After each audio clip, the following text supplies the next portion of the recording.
Cubbies. Cubs baseball on CSN Chicago is presented by State Farm. Beautiful night at the ballpark, and the Cubs go for this series sweep. They've held the Pirates to 2 runs combined in the first 2 games. Pirates and Cubs coming up here on CSN.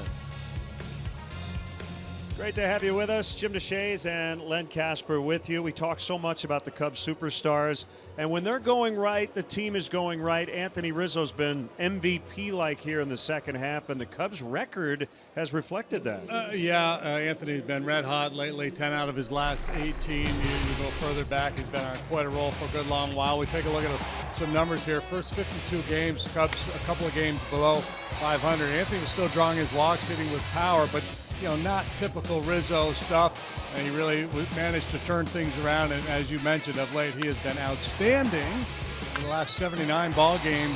589 slugging percentage, hitting better than 300, and not surprisingly, the Cubs playing much better baseball, with the main ingredient leading the way. Yeah, the last couple of weeks hitting over 400. He had 3 more hits last night. The Cubs starting pitching has been dominating in this series. Yeah, Mike Montgomery, filling in for John Lester, has been really good. He was outstanding here 2 nights ago.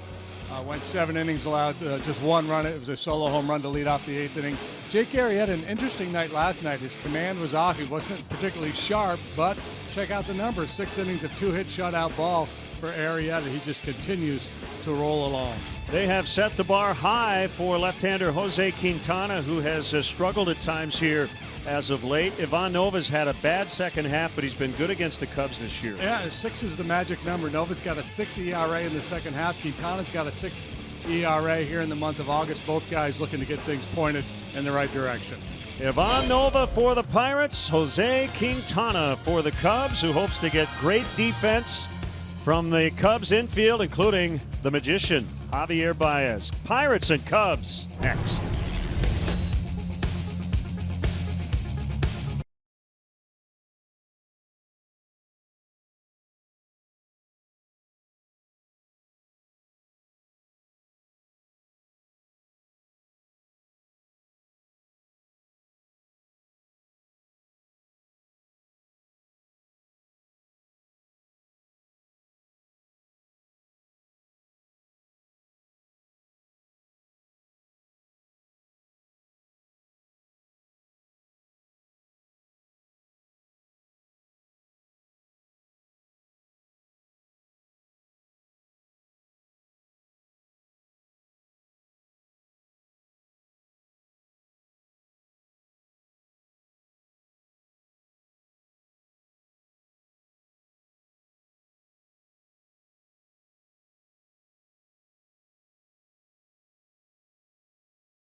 CSN Chicago is brought to you in part by Lexus, who encourages you to experience amazing. Blue Cross and Blue Shield of Illinois, through it all. Ford, who invites you to go further in their fuel-efficient vehicles. Check out our entire lineup at your local Ford store or buyfordnow.com. Menards, save big money at Menards. And Southwest Airlines, yes to low fares with nothing to hide. That's transparency. Welcome back. Nice night here at Wrigley Field. Maybe a slight breeze off the lake, but very pleasant conditions as the Cubs go for the series sweep. They've got a 3-game lead in the National League Central. And earlier this week, a new memorial was dedicated to Mr. Cub, Ernie Banks. Graceland Cemetery, just a few blocks here from Wrigley Field. And Ernie, who passed away back in January of 2015, honored earlier this week. There's a statue, of course, outside Wrigley Field, but a great way to honor the greatest Cub of them all, Ernie Banks. So Jose Quintana tonight will face the Pirates for just the second time in his career. And the Cubs, if they did scoreboard watching this afternoon, they saw the second place Brewers hang on and beat the Cardinals. Keon Broxton with a game-saving catch took away a 2-run homer in the 9th inning. Randall Grichuk thought he had given the Cardinals the lead. That's a great play, and the Brewers now within 3 of the Cubs in the Central. Cardinals have scored 2 in the 8th to make it a 1-run ball game. Had a man on base when that ball was hit, and high drama up in Milwaukee.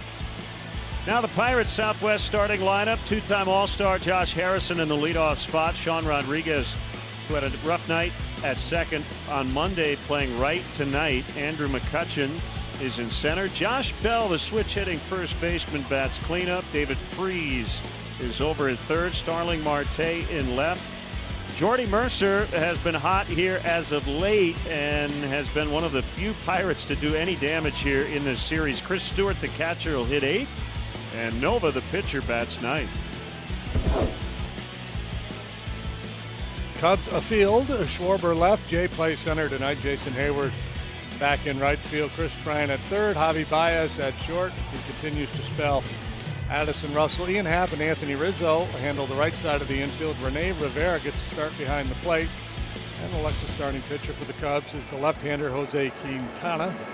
For the season, 8-11 with a 4.49 ERA. As a Cub, 4-3 with a 4.50. This is his 9th start in a Cub uniform. Now your umpires for tonight. Gary Cedarstrom from Minot, North Dakota. Crew chief will work the plate.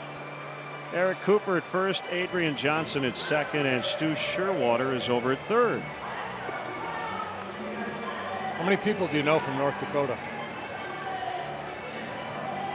I can't think of one off the top of my head. Should go down and talk to Gary later on so we can call him our friend. Now you've got me thinking. Come up with somebody. Season series tied at 7 apiece. Cubs just 3-5 against the Pirates here at home. They'll wrap up the season series next week. 4 games starting on Labor Day at PNC Park. Well, it's been a mixed bag for Quintana. It's been pretty much a mixed bag for him all year. He got off to a slow start with the White Sox after pitching in the World Baseball Classic. Really turned it on, towards the end of his time with the Sox. The Cubs had that great initial start with against Baltimore, Since then, it's been kind of up and down. We're underway. A strike called on Harrison. Both Quintana and his opponent here tonight, Ivan Nova, both guys who like to attack the strike zone. High percentage of first pitch strikes typically. Pirates have scored 2 runs in the series on 2 solos. 12 hits combined in the first 2 games. High cheese, anyone?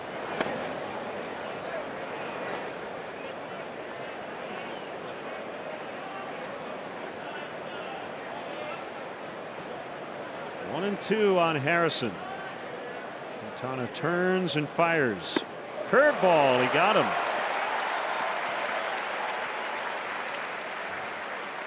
Well, good start, and that's been a bit of an issue for Quintana. Gave up 2 runs in the first inning last time, 4 more in the second. Pretty much put him behind the 8 ball early on. He's got an ERA close to 7 in the first inning this year. His fastball command, especially to the arm side, has been a little inconsistent for him, and then depth of the breaking ball has been an issue. Likes to sink it as well as throw that 4-seamer in on the hands of the right-handed hitters. Curveball and change.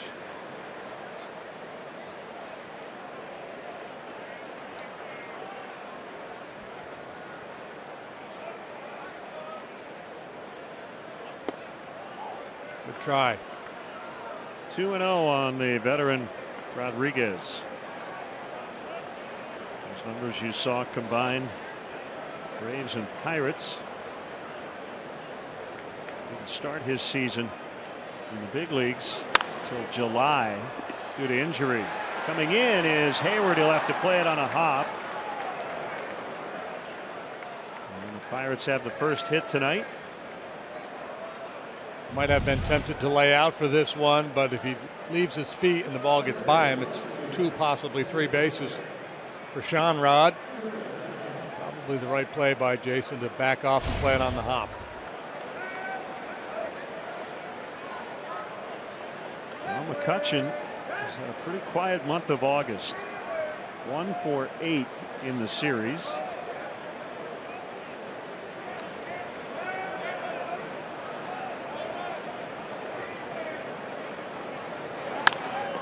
And that one's off the foot of Quintana, and Rizzo will just hang on to it.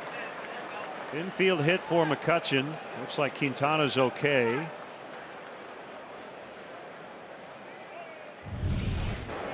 Yeah, a couple of his mates will go out and check on him, but doesn't seem to be favoring anything. For the most part, the Pirates have not done well against left-handed pitching this year. The exceptions, though, Harrison, McCutchen, and Freese, all with good numbers against lefties. One of the big advantages you get with a southpaw on the mound is you turn this guy around to the right side. The dangerous rookie is having a big year, but batting just .217 against left-handed pitching. So Josh Bell with 2 on and 1 out. Just getting started. 76 degrees. Southeast wind at 3. As Rivera pounces on it. 1 ball, no strikes.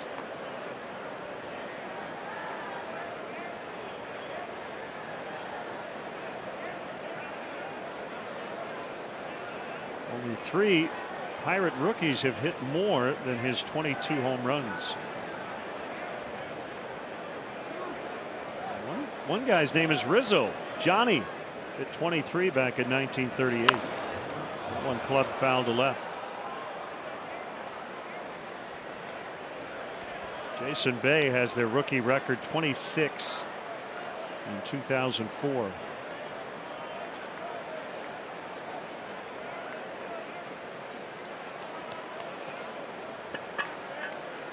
Takes up a lot of the batter's box. Pretty wide stance. Looks to me like he's not quite as tall right-handed as he is left-handed. Yeah, I think knee bend. Yeah, it starts more upright from the left side.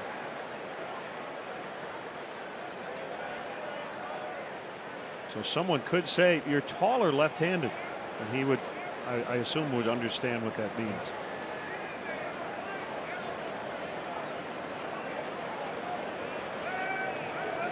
One, 2 in the dirt.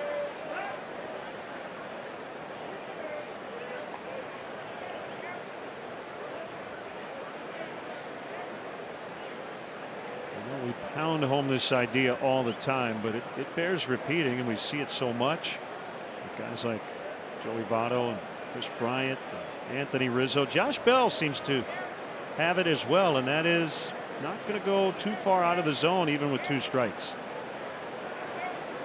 That's usually the sign of a guy who's going to have a nice long career as an offensive player. Yeah, it's a kind of a mature approach. A lot of times a guy will come to the big leagues and he'll be hitting for average, he'll hit for power. But you see that he rarely walks, and you think, well, sooner or later the league's going to figure him out, and he's going to have to make an adjustment. But this guy appears to have a pretty mature approach already, very disciplined. At times last night he looked a little passive, took a couple fastballs and hitters counts where you were wondering, man, I wonder what he was looking for.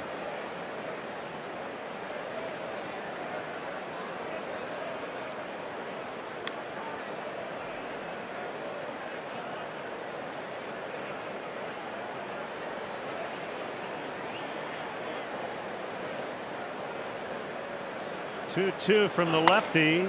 Popped up. Rizzo will chase after it. He might have room, and no.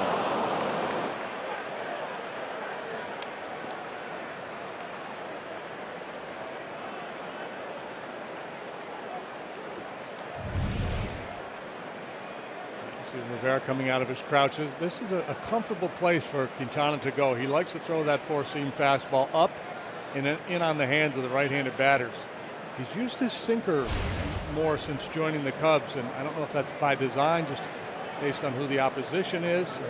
So that's a bit of a transition for him. If the scouting report calls for more sinkers, I think he prefers to throw that four-seamer up. Swing and a miss. He got him on a changeup, pitch he doesn't throw all that often, but a good one there. Yeah, certain starts he'll break it out and throw it a little bit more.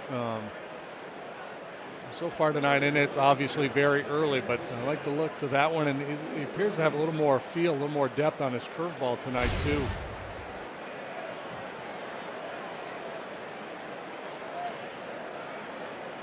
So 2 outs. Here's David Freese, the third baseman. 2 for 8 in the set.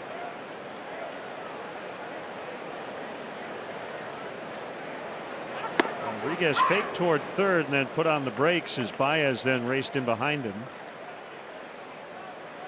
Looks like Javi's got some new braids. Yeah, he does. Yeah, maybe John Jay so inspired him.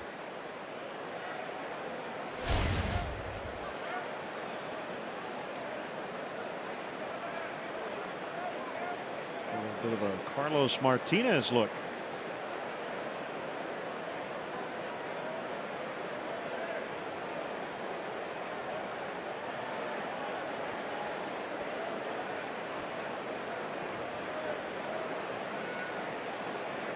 One strike on Freese. Here it is. A little bit in. 1-1.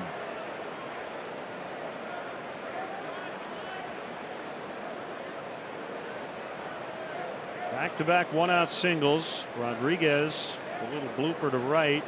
McCutchen with an infield hit. Now there are 2 gone. And Freese takes ball 2. 94 miles an hour there from Quintana. Just hoping to get through this first inning unscathed, so you don't have to fight that "here we go again" mentality if he gives up a run or 2.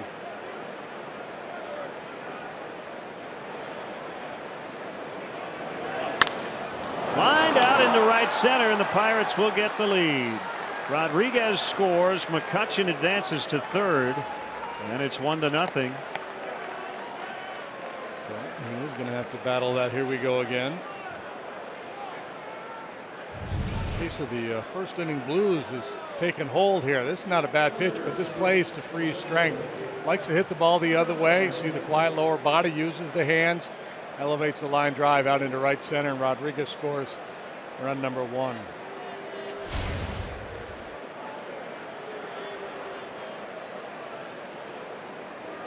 Starling Marte, the left fielder. 1 for 7 in the first 2 games combined. That one hit was a bunt single in the 8th inning last night.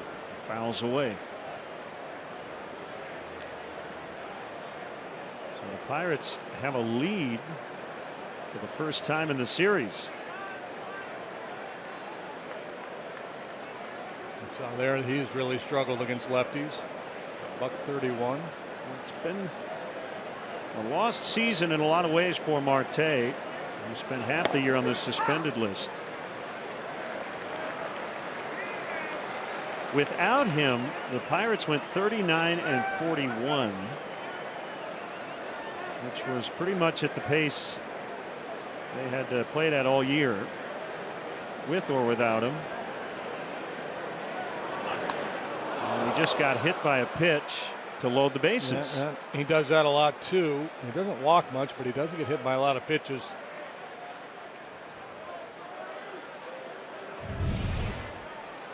Trying to go hard in on the hands, looking for some weak contact, and just threw it a little bit. More than willing to hang in there and take one for the team. 7th time he's been hit this season. At least 16 hit by pitches each of the last 4 years going in. Now Mercer 4 for 7 with a home run. I mentioned they had 12 hits combined in the first 2 games, and he owned a third of those as he bats with the bases loaded and takes a strike.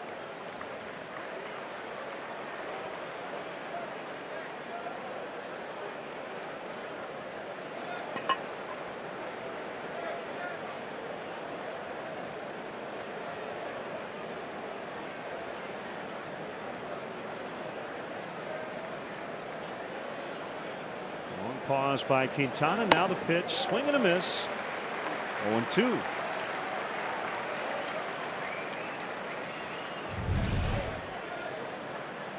'94 again, elevated.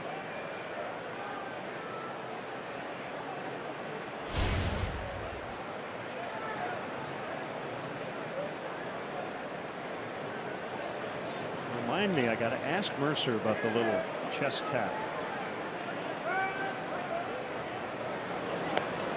He just got hit, and that will force in a run. That was an 0-2 curve, and it's 2-0 as McCutchen scores.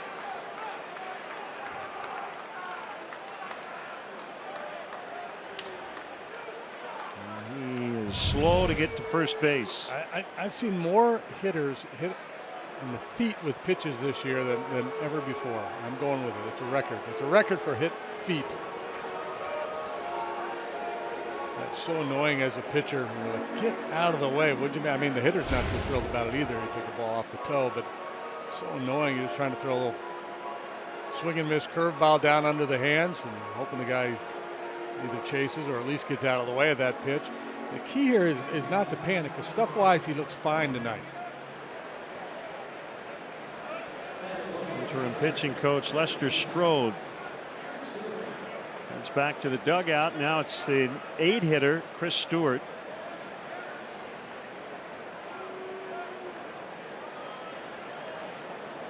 So consecutive hit batters, the latest of which forced in a run.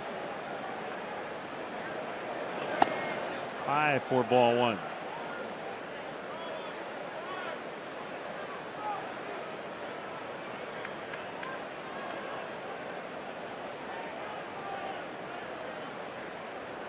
RBIs have been hard to come by for Stewart. 130 plate appearances. He's knocked in 3, and he's got 3 guys on base. That pitch right there is one I'd like to see him utilize a little bit more. That arm side fastball. Good compliment to the up and in heater, and sets up the changeup too.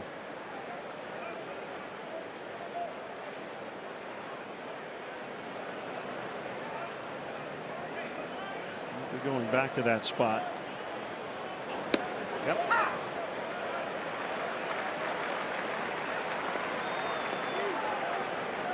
You've said it. You could live there and make a lot of money in this game. Yeah, most guys, if they're going to do anything with that pitch, are just going to, hit a line drive or fly ball the other way. Maybe you're going to give us some singles, but you're certainly going to stay away from slugging.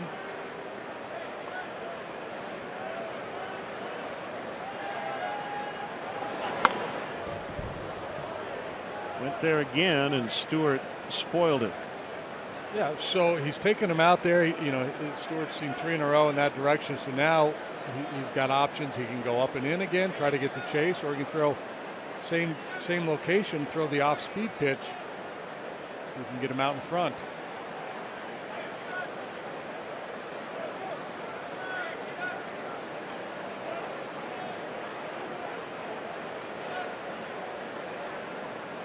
Staying right there.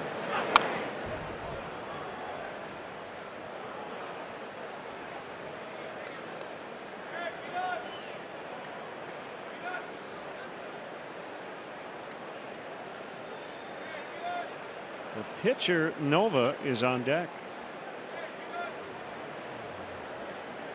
He's got a bat in his hands before a ball tonight.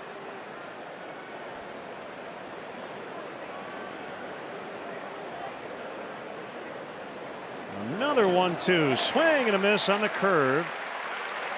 They score twice, leave the bases loaded. Cubs coming up when we come back.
that is. Is it a piece of tape? What are we looking at? Well, whatever the Cubs thing is. Oh. It's a hat. Okay. Cubs Southwest starting lineup. Jay, Schwarber, Bryant at the top. Rizzo, Happ, Hayward in the middle. Baez, Rivera, Quintana at the bottom. Pirate defenders are deployed. Buxley, Marte, McCutchen, Rodriguez in the outfield. Freeze, Mercer, Harrison, Bell. Third to first. Chris Stewart, and behind the plate, Francisco Cervelli is on the disabled list. Lexus starting pitcher for the Pirates tonight. There's a big right-hander by the name of Ivan Nova. He's been more good than bad. Really good in the first half of the season, but since the All-Star break, an ERA of 6. His last 5 road starts, he's 0-5 with a 7.57. His last road win took place here at Wrigley before the All-Star break. If Jay gets a hit here, Benny's Beverage Depot will donate $100 to the Greater Chicago Food Depository. A game is similar to Quintana. Fastball that he likes to sink, curveball and change.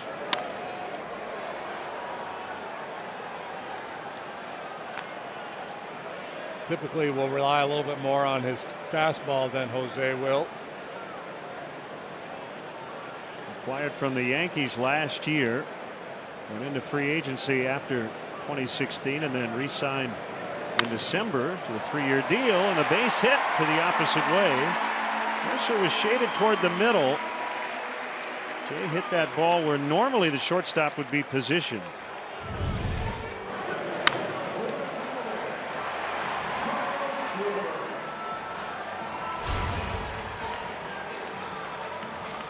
And Mercer will head to the other side of second base against Kyle Schwarber. Benny's making a contribution to the Greater Chicago Food Depository after that Jay leadoff hit.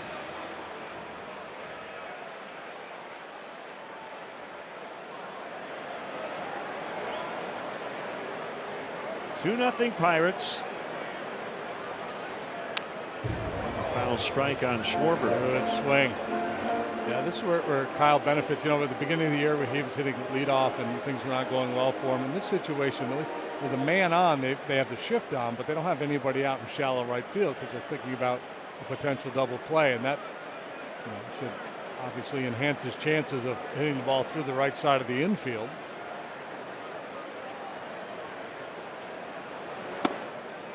Way inside that time from Nova, making his 38th start as a Pirate. As JD mentioned, he's been more good than bad. Last year, this year combined, 16 and 13 in a Pirates uniform with a 3.71 ERA.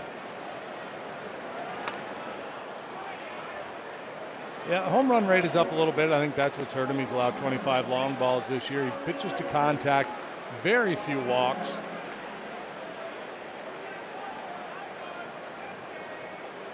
27 walks allowed this year in 165 at 2/3 innings of work. And nearing a career high. I think started the night 5 innings away from his career high. Swing and a miss on a pitch in the dirt as Jay will advance to second. 1 out. So a wild pitch allowing Jay to move up, and it'll bring up Chris Bryant. He works quickly, and the challenge is, of course, not to chase that curveball. That's a swing and miss pitch for him. Probably more so than any other offering that he has. That's where he'll go when he's looking for a strikeout.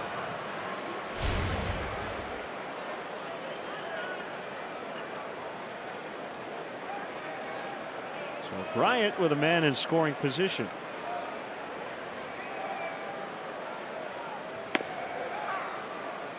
Cubs were out early working on some stuff, what, safety squeezes? I think they were doing some squeezes, yeah. Wilson Contreras was catching. Mike Barzella was feeding the pitching machine and just getting Wilson back into the rhythm of catching. Velocity and movement. John Lester threw a side session. We'll know more tomorrow whether or not He'll be ready to come off the DL this weekend.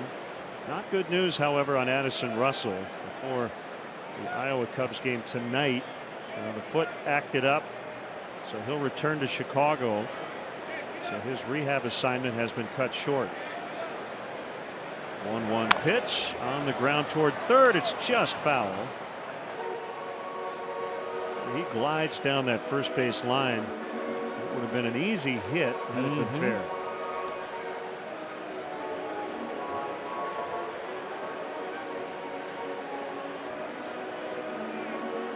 Nova 1.47 walks per 9 innings, second best rate in Major League Baseball, behind Jeff Samardzija.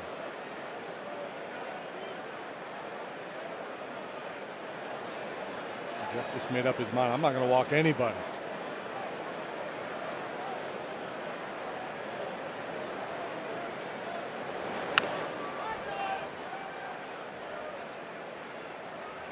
So Cubs probably keeping an eye out for a shortstop, I would think. Well, it's interesting you say that. When both guys are healthy, in terms of quality of depth, Russell and Baez, that's as good as it gets in the big leagues. But yeah, it's one of those positions where you always want to be protected. Now, Ben Zobrist can go play shortstop for you if Baez were to get hurt, but I think they would be looking for a more natural, defensive shortstop, a guy that you could plug in there if Javi either needed a day off or if something were to happen to him and somebody would have to take over everyday duties or nearly every day. You'd want a bona fide defensive shortstop out there. Old foul. Hey, sign that guy up. He can play.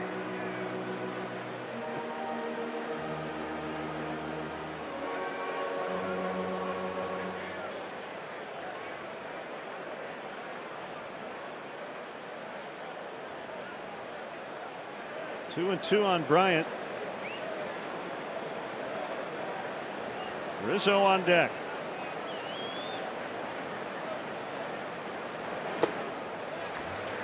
He has run it full. Well, this is fun right here, right? We just got done talking about Nova's control. He doesn't walk many at all. Bryant doesn't give in, doesn't expand the zone. Something's got to give. Maybe he'll hit the sinker into the left field corner. Or take a walk. Tried to paint the outside corner, but he missed. 2 on for Rizzo. They want to send out get well wishes to David Ranieri. Watches all our games in Northern Illinois. And happy birthday wish goes out to Ashley Black. Happy birthday, Ashley.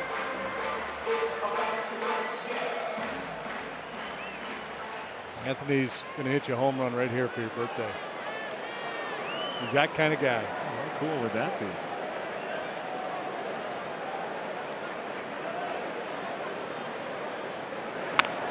He pulls it. Foul. Boy, if Bell touches that ball, I think he was in fair territory. At least the ball was at that time, but he was unable to get leather on it.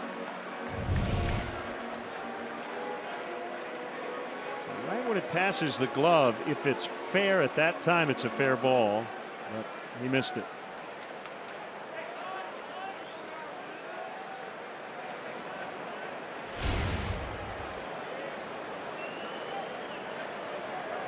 Eric Cooper, the first base umpire, probably glad he did, because that would have been a tough call. Yes, it would. Buddy's a big league umpire. They get paid to make the tough calls. That's why they're here. Anthony 310 with runners in scoring position, 409 since June 6th. Overall, last 15 games, 439 batting average, 507 on base, 789 slugging percentage, 4 home runs, 8 doubles, 23 runs driven in those 15 games. Swing and a miss. 1-2. This is Nova's third start against the Cubs this year. He won the previous 2. June 17th, 7 innings, 3 runs allowed. July 8th, 6 2/3, 2 runs allowed. All the runs against him are coming in on home runs.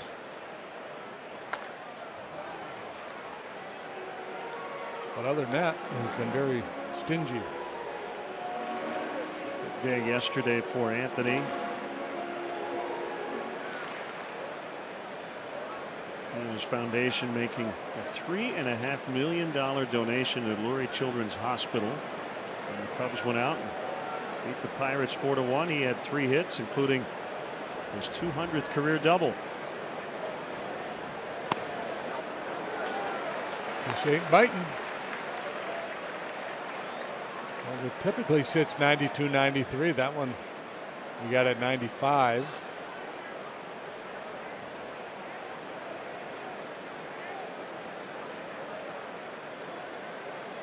There's the sign from Stewart. And look at Jay. 2-2 pulled way foul. Look out.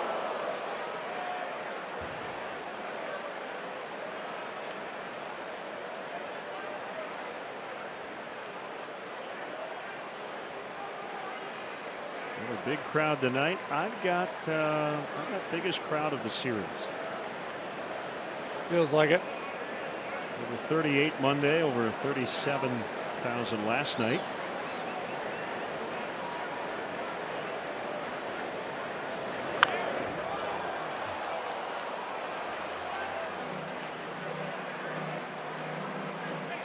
Making the big fellow work. 24 pitches now for Nova. A bunch of them here in this sequence to Anthony.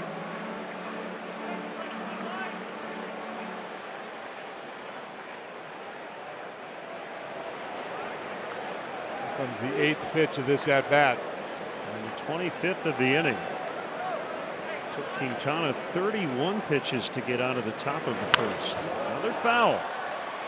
So Anthony, not only a slugger, but right now a nuisance. Right, and where we see some pitchers have success in this situation, because Anthony with 2 strikes goes into that choke up, willing to shoot the ball the other way mode.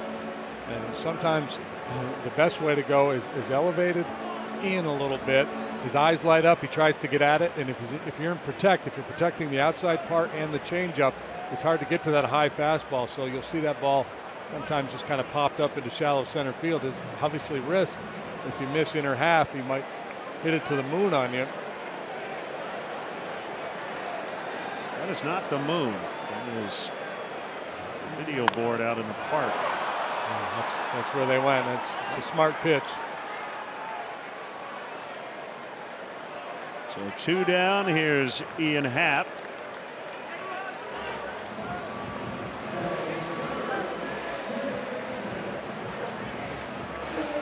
I'd like to go back to the top of the first and how it ended, if we can. I got a question from a Cub fan about why Chris Stewart did not run after the pitch was in the dirt.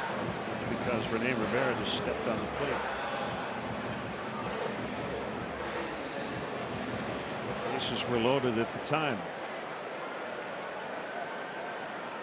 Very good question, Peter Karma. No such thing as a stupid question. Nope. But some are better than others. So here's the strikeout. Normally the guy runs to first, but that's it.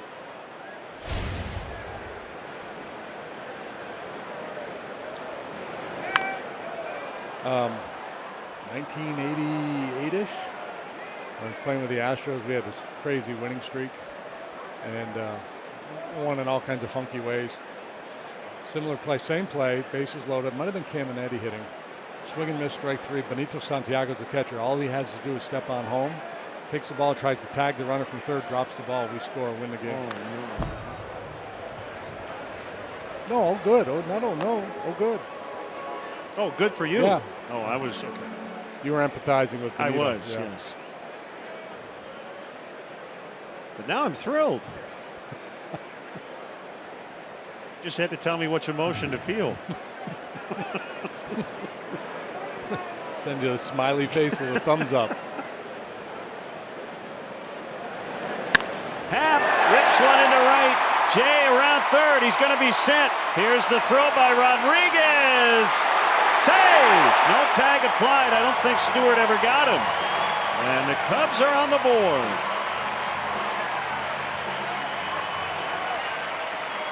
A good throw by Rodriguez out there in right field. With 2 outs, you're certainly going to be aggressive. You expect to score a base runner on that ball. I wasn't sure that Jay was going to be able to touch the plate with the angle that he took. He goes wide here. Oh yeah, he got there. A much better look here. Oh, great slide. Yeah.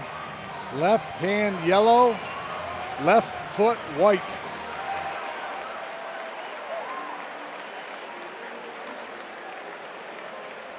Good call by the fan in the third row. So Ray Searage out to talk it over. It'll be a 30-plus pitch inning for Nova to start his night.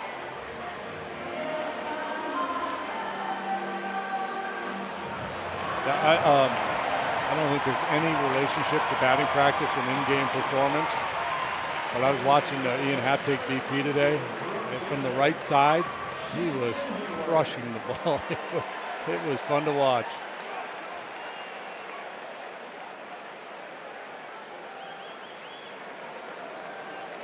As Jason Hayward digs in, we'd like to welcome all our viewers watching on La Harpe Video and Data Services in La Harpe, Illinois.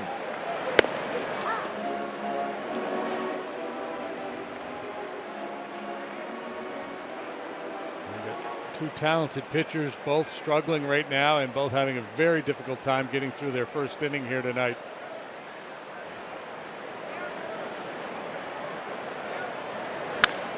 One ball toward right. Diving stop. Harrison just saved 2 runs. Hayward slams his helmet down. The Pirates give up 1, have a 2-1 lead after an inning.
Welcome back here to Wrigley Field. This is your Miller Lite game report. Jose Quintana, 31 pitches in that first inning, and as of course the team moves into September, the rotation. I asked Joe Madden how big of a start this was for Quintana, just from a mental confidence standpoint coming into the game, and Joe said, you know, he doesn't like to apply too much weight to any start, guys, but he was eager to see him get out here tonight because they've talked about some things this week. They had a different plan in place tonight and wanted to see how this all plays out and how the fit would be. So certainly a lot of baseball still to be played, but they have a lot of confidence in him and still thinks he's settling in here.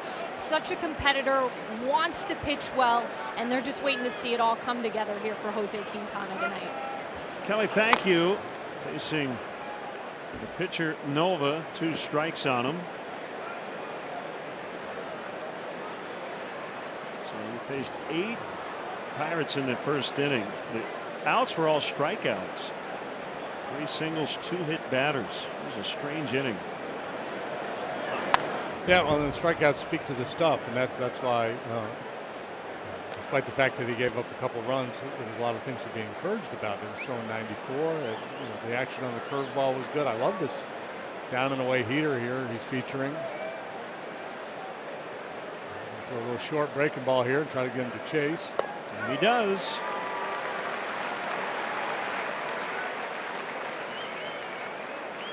Tonight's CSN Bar of the Game, presented by Miller Lite, is Kincaid's. To see the complete list of the CSN Bars of the Game presented by Miller Lite, visit csnchicago.com. You might find Ruben there. I'd like to hang out with Ruben Kincaid. Oh, that'd be a good conversation. Well, we'll save that for later in case this game gets out of hand. Fictional characters we'd like to hang out with. Ruminate. Discuss. Harrison swings and misses. Don't forget his diving play to get Hayward to win the Cubs first. Rivera perched out there in the outside corner. I love it. Make that commitment.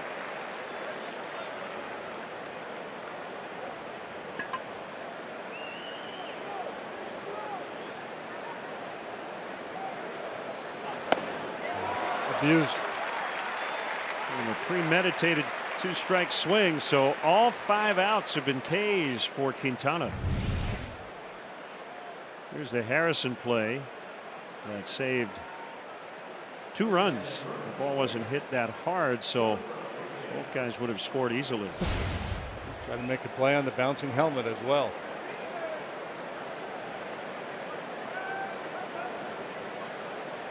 Quality baby. Curve strike. Now I watch Quintana. Look at the tempo now. After that rough first, got that kind of I'm going to take it to you approach.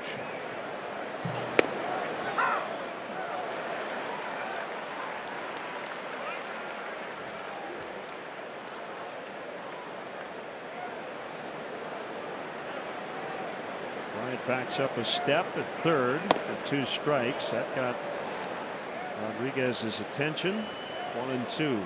I like the way Rivera works back there. I like the way he sets up. I like the feedback he gives the pitcher, the way he moves his body and points where he wants the pitch delivered. And just what pitch, but how he wants it executed.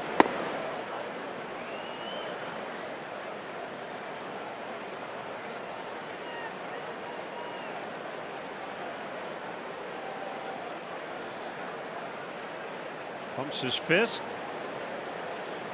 Good target off the inside, and that was a good second. Woo. Pretty dominating stuff from Quintana, trailing 2-1 early.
lead. They got their runs in the first. Jose Quintana looked like a different pitcher in the second. Well, I mean, the stuff was really good in the first, as JD mentioned, but he executed all of his pitches. Yeah, that was fun to watch. Half inning. That was a guy who, you know, just in terms of his body language, was saying, enough is enough. I'm going on the attack.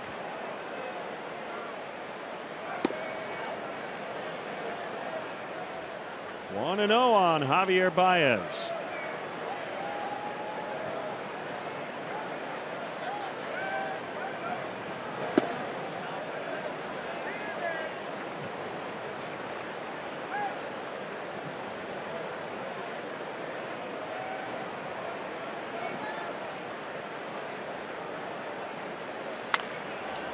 Ball, freeze, dropped it, and Javi's aboard.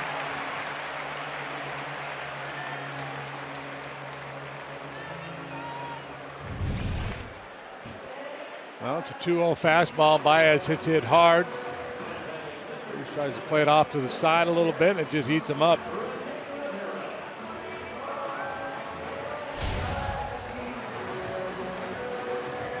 Let's see if the Cubs can take advantage of the error.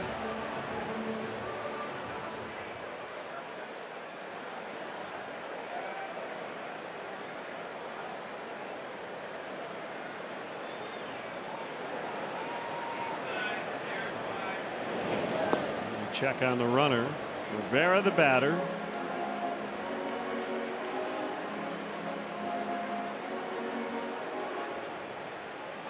Best tweet of the night. You ready for this? Yep. It's early, though. Baez runs. Rivera swings and misses. The throw gets into center. Baez on his way to third. A slip by McCutchen. 2 errors in the inning. Stolen base for Baez, and Stewart will be charged with an error. The Pirates were a little sloppy here in game 1 of the series.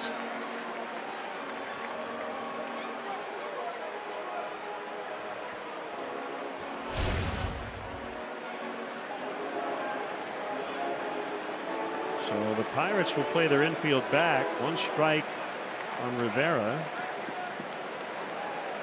With nobody out. I will get to that tweet here in a second. It wasn't sent to me. Somebody else retweeted. Swing and a miss. Katie Clark on Twitter. For every tweet I see from Astros or Rangers fans complaining about each other, I will donate $1 to the Houston SPCA. Yeah, it's time to rein it in. It is, yeah. Playing that series in Florida. Rangers and Astros not really on the same page in terms of the rescheduling, where they were going to play. And as Rivera strikes out, that's a big one for Nova, because now it's the pitcher Quintana. And as a pitcher, you start to maybe see a little light at the end of the tunnel in terms of the inning. Yeah, and it's always a challenge. An 8-hole hitter with the pitcher coming up next has a tendency to think, well, I got to get something done here because the pitcher's coming next. But when there's nobody out during your at-bat, that's certainly not the case. You can go ahead and be patient, take a walk if they're trying to pitch around you. So the infield in. Outfield moved in. Baez halfway down the line. He's going to take off. He's going to score. Oh, I love it. Man, does he think the game? You know, he thought the game. I would not be surprised if that entire play wasn't talked about and planned out in advance. With Baez, how creative he is there. The Cubs love the safety squeeze. They've been doing it a lot all year. Yeah, he pulls the bat back, does Quintana. This is just Javi stealing home. He got Stewart to throw to third, and then at that point, it was all over. So a 2-2 tie.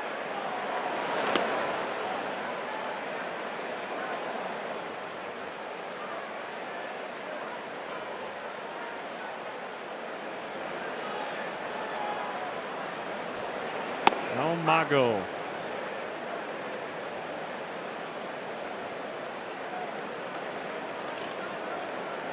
Well, he's got 8 steals now on the year, tied for the team lead with Anthony Rizzo. Backs Quintana off the plate, 3-1. You know, they put a little deal here on the big board during the games, a sponsored thing that they do, and they ask players different questions, and one of them is about their bucket list. And Javi, one of his bucket list things is to steal home twice in a game. So that's great. He didn't just say steal home. He said I'm steal pretty home sure it's twice. Yeah. Twice.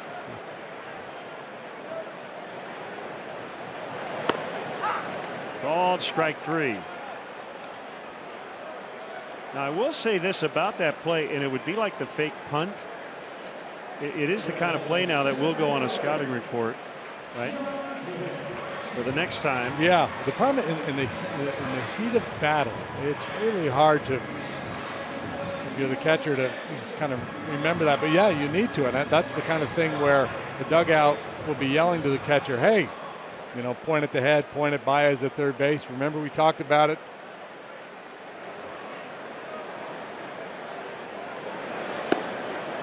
Jay takes a strike. StatCast is powered by AWS. So just a little hitch and go, and that was enough to convince Stewart. The way he slowed down, Javi did, it was enough to convince Stewart to throw the ball to third base. And that's where his feet. Yeah, if he just kept coming, Stewart would have held the baseball.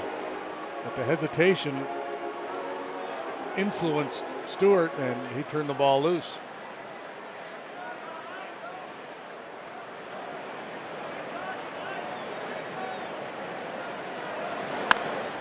The play they used to teach, and I don't know if they still talk about it much, the double steal first and third situation. The guy from third comes down the line, and the catcher, if he's going to throw through to second, will always look to third base. And you would turn your back to the catcher to give the illusion that you were retreating to third, and then you just turn around and streak home. So it was neat to see that replay, because I was curious to see if Javi had done that.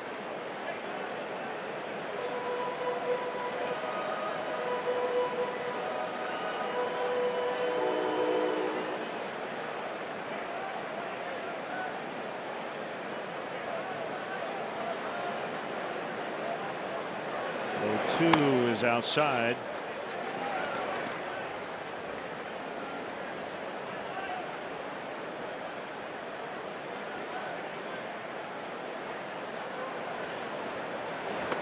Swing and a miss. But the Cubs get an unearned run, and it was all Javi Baez to tie it up.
Chicago's presented by State Farm.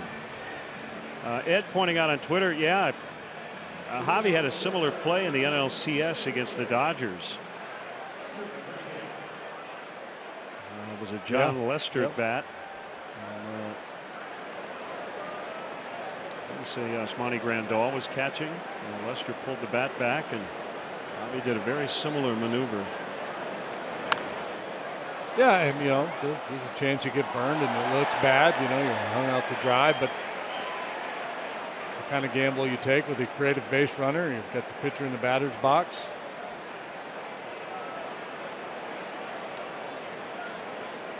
It's a Billy Martin kind of play.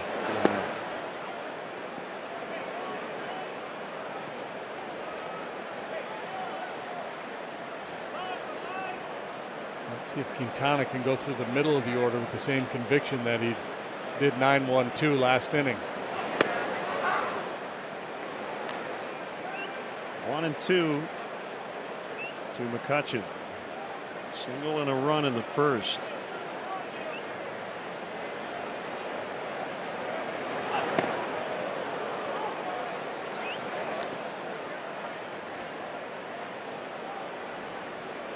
So the old, you hit one off my leg, I'm going to make you move your feet.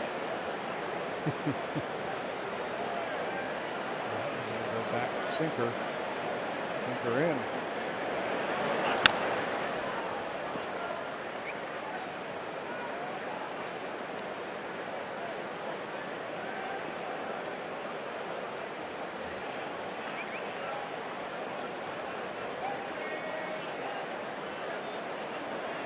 Hutchin's always been a very good fastball hitter. Quick hands, very balanced in the box. Deep to center. Jay is back on it. He caught it! He caught it! What a play! Oh my goodness. Wow. These fans being entertained tonight. Baez steals home. And now John Jay robs Andrew McCutchen. A little late adjustment. He knows he's getting close to that wall, but he cannot afford to take his eye off the baseball. And beautiful work by Jay. Yeah, tip of the cap. Well, that takes away at least a double. And here is Bell.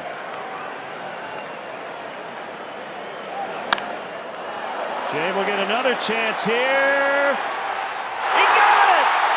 That's 2 in a row.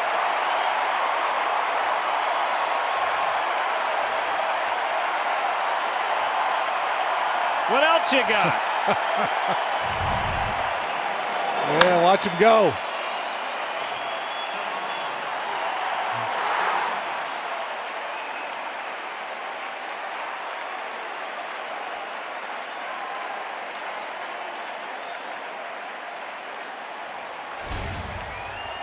Quintana saying, I only do one hat tip per inning.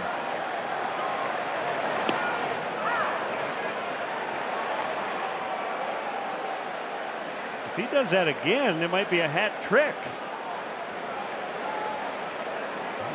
Freeze could very easily hit this ball towards that right center gap.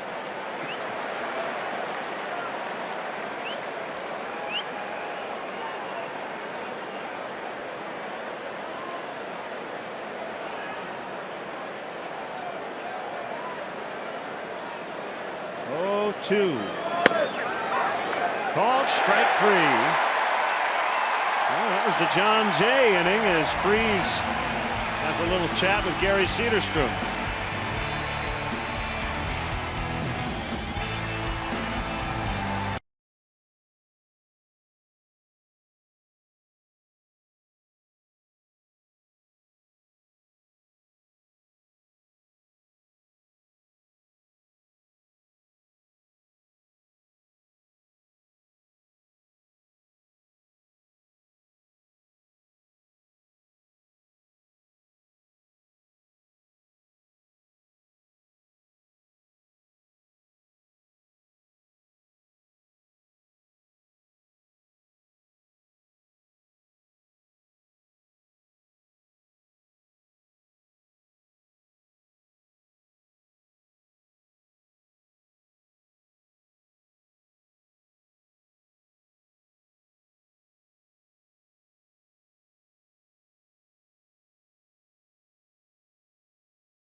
And Group, the spectacular collision of comedy, theater, rock concert, and dance party, all rolled into one. Catch our boys in blue at the Briar Street Theater. Call 800-BLUE-MAN or visit blueman.com.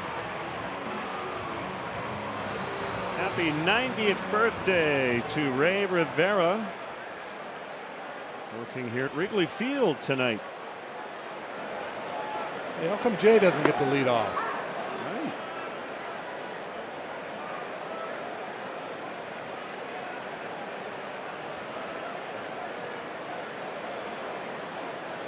What an inning. What an applause and an ovation John Jay got as he headed back into the dugout following the 2 excellent catches and back-to-back plays.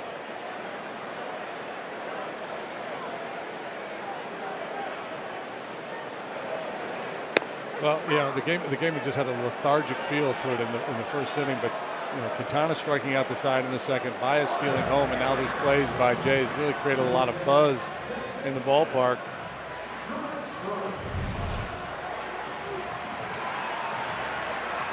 Baez was waiting with a standing ovation, all of his teammates. I don't know if we'll get a shot of Zobrist here, but check out Zoe there. He was fired up.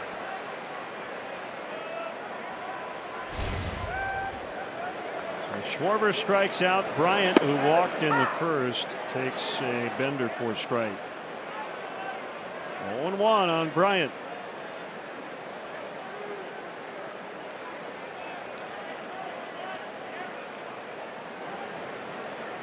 Wind and the pitch. Line shot left center. Marte will cut it off. Bryant is going to have to hold it first. That's the second play I remember in this series. It looked like a sure double, but Starling Marte made it a single. Speed and arm, big factors. And Pittsburgh, their ballpark is a huge left field, and Marte's one of the better outfielders in the game. And the plan was to play him in center field this year, but he got suspended. So put McCutchen back in center. McCutchen was tearing it up offensively, so they just left well enough alone. But of the two, Marte, the superior outfielder.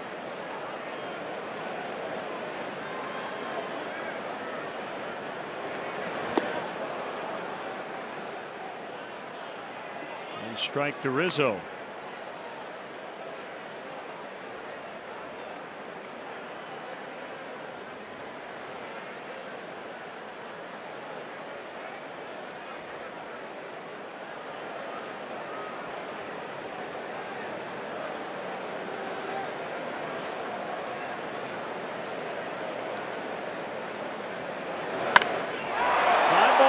To left. Marte will play it off the wall. He got totally fooled by that fly ball. Bryant on his way to the plate. He will score, and the Cubs lead 3-2.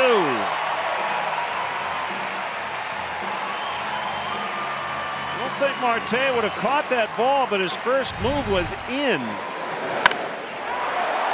Slicing drive off a left-hander's bat. Normally that ball's not going to carry over your head, but Rizzo's a lot stronger than your average bear. And how many times do we see Rizzo drive in Bryant?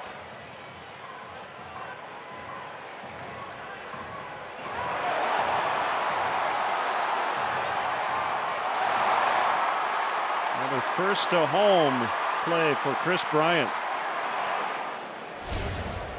Rizzo's 5 RBIs away from 100 on the year.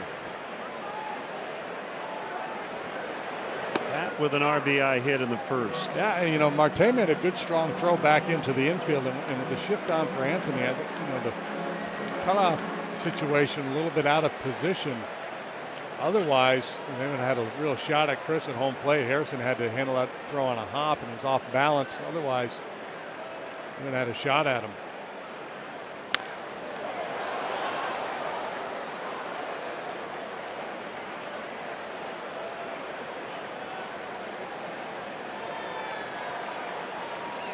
For the record, Nova's lucky both those balls didn't end up in the seats. The fastball to Bryant and the one to Rizzo. I mean, they're fairly flat, not much on them. Fastballs right over the heart of the plate.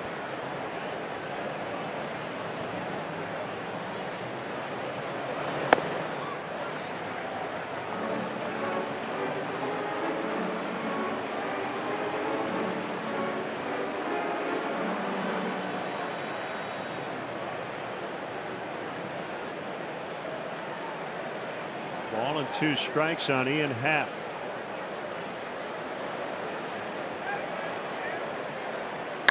High in the air to right.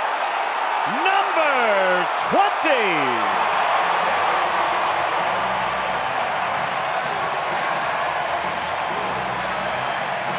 5-2. Pitching, defense, and power on display for the Cubs here tonight.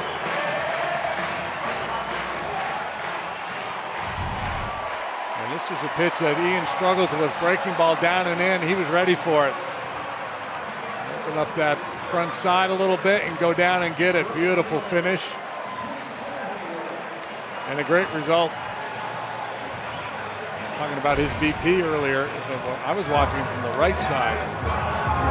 Tremendous power from both sides of the plate. So he gets number 20 against his hometown team, and the Cubs, a new franchise record, 6 20-homer players in the same season. Bryant, Rizzo, Contreras, Schwarber, Baez, Happ.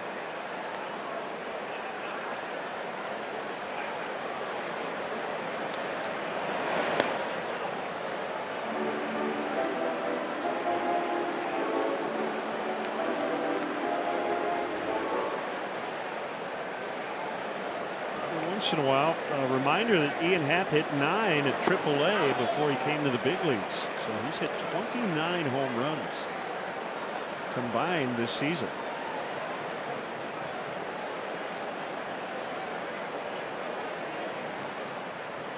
And early bullpen action for the Pirates. Bell's got it. Flipped to Nova for the out, 2 down. Hey, Cubs fans, start your Labor Day weekend right here at Wrigley Field. Tickets are still available for the Braves series, especially Friday afternoon's matchup. Visit Cubs.com to secure your tickets today. Braves rolling into town tonight. They swept a doubleheader from the Phillies this afternoon. 5-2 and 9-1. We'll check on the details, but I believe Ian Happ also the fastest Cub to 20 career home runs.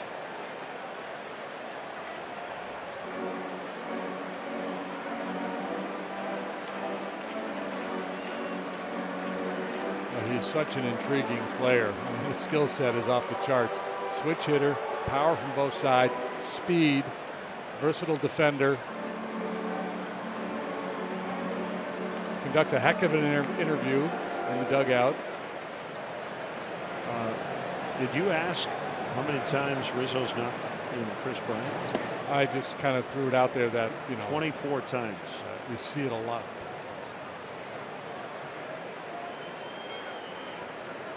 So a quarter of his RBIs have been Chris Bryant. Ouch.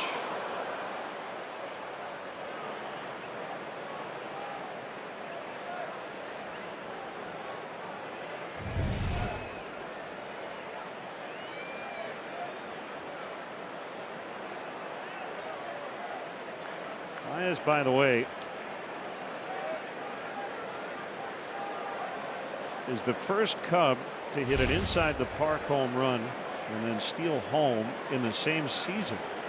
Since Glenn Beckert did it in 1967, the last major league player to do both in the same season was Everth Cabrera in 2012.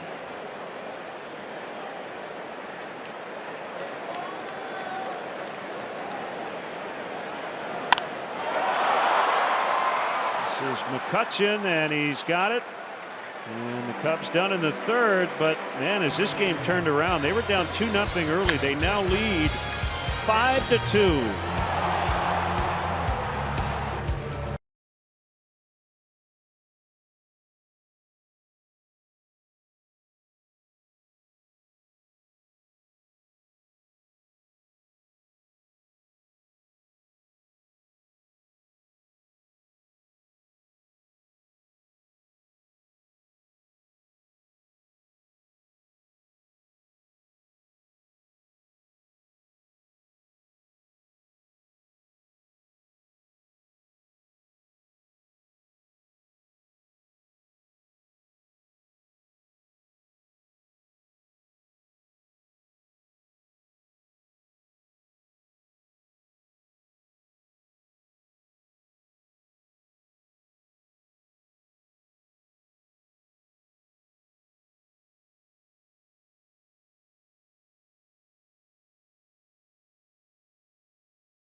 Clayton Thorson and Justin Jackson grew up competing against each other in Chicago's western suburbs. You won't want to miss their stories of how those battles helped build a strong friendship tonight on In the Loop Prime after Cubs postgame live.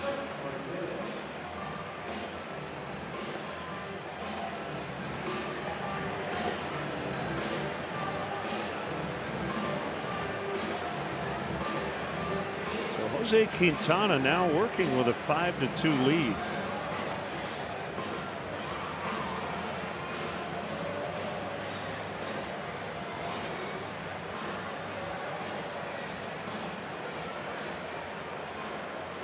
Six, 7, and 8. Marte, Mercer, and Stewart. He hit Marte and Mercer back to back. Two-run first inning. You always have to be aware of the bunt with Marte up there, especially with his struggles against left-handed pitching this year.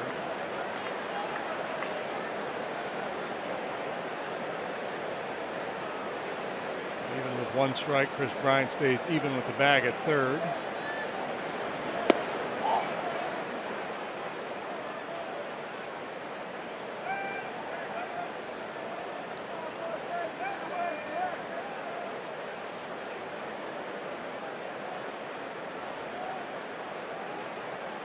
Cornermen pulled in, respecting Marte's speed, and he just tripped a little bit. A third of the way down the line, would have been out anyway, as Happ makes the play. Well, folks, tomorrow evening, as we mentioned, the Atlanta Braves will be in town. The first pitch will be at 7:05, and up to the first 10,000 early arriving fans will receive an Anthony Rizzo emoji cap presented by Bona Beef. For more information, visit Cubs.com.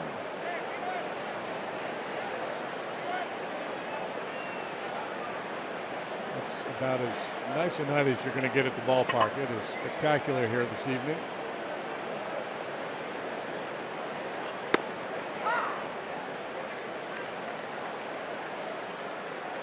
One strike to Mercer. Painful RBI, got hit on the foot. 0-2 curve.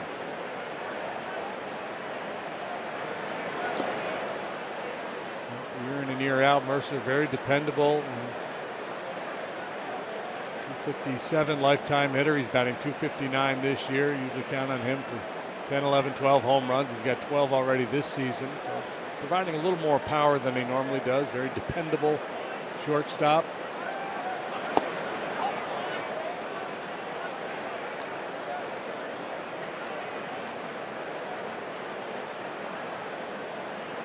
Head rush, just watching that. Dad's right nostril twitches every time the cotton candy passes by. Swing and a miss on a changeup. 2-2.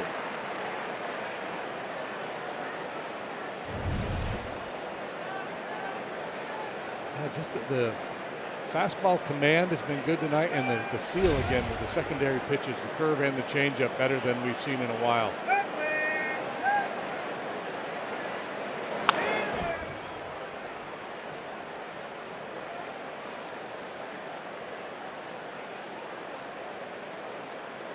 Yeah, Ryan Spader has the note. 20th home run for Ian Happ in his 89th career game. Fastest Cub to get there.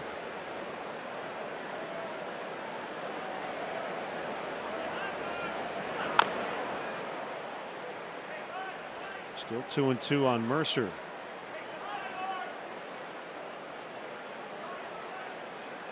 Sky's the limit for Ian Happ. In recent days, he's been taking some ground balls at third base, trying to add that position to his resume.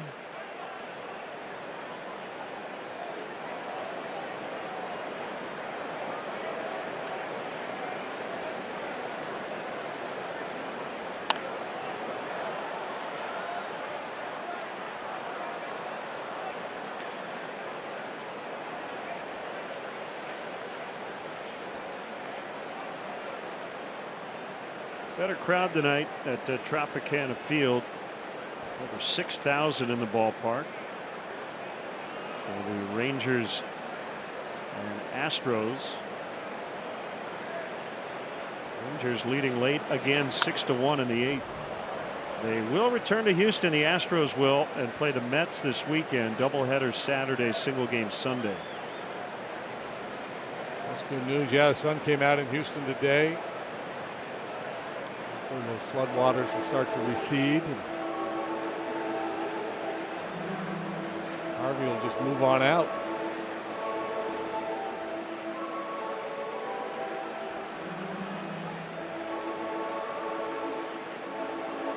And Rangers beat the Astros 12-2 last night.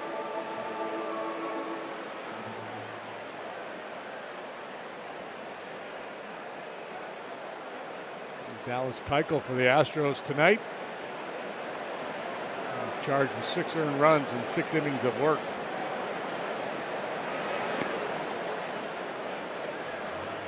Mercer not giving in. 9 pitches and counting. Stewart on deck.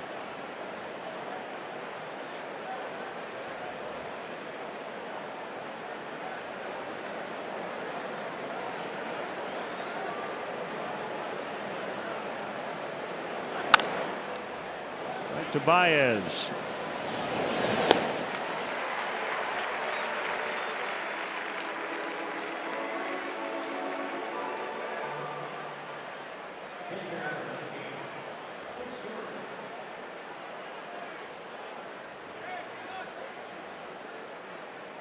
Two out, Stewart up. Jose Osuna has come out onto the on-deck circle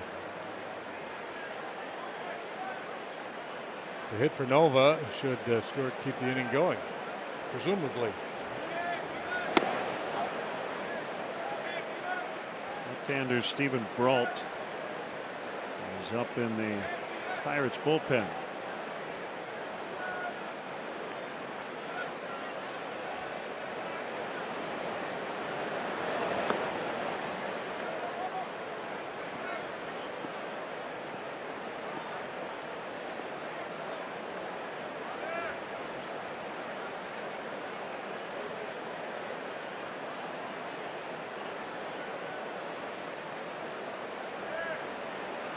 Encouragement from Rivera. 2-1.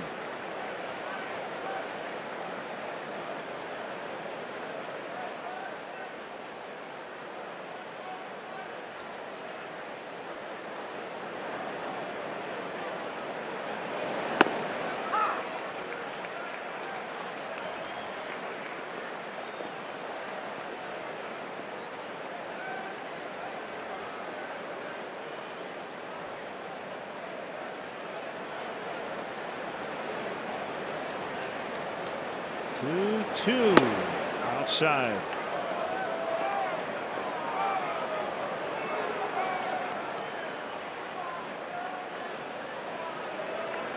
Second place Milwaukee picked up a half game. And a win over St. Louis this afternoon. Cubs up 3 in the division. The Washington Nationals next up for the Brewers.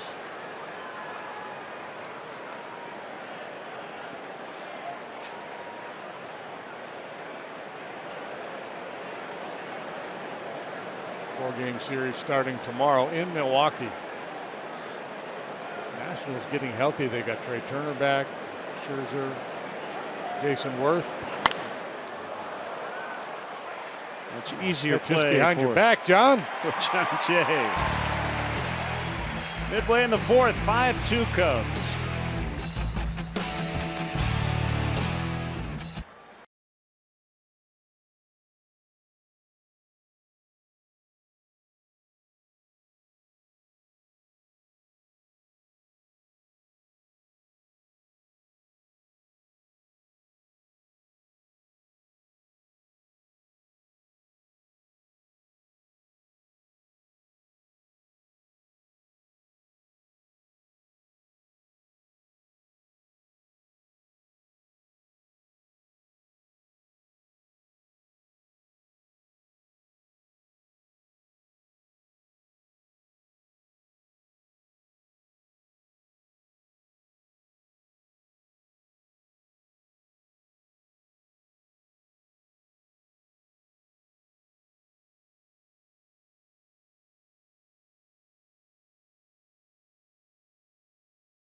Cubs take on the Braves at 1:20. Up to the first 10,000 early arriving fans will receive a Cubs Athletics shirt presented by Xfinity. For tickets to the game, visit Cubs.com.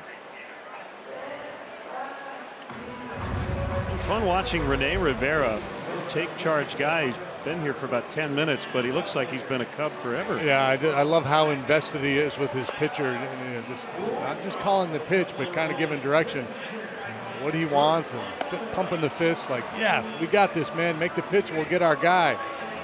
As a pitcher, you just love having that extra level, of commitment. It makes it easier for you to buy in.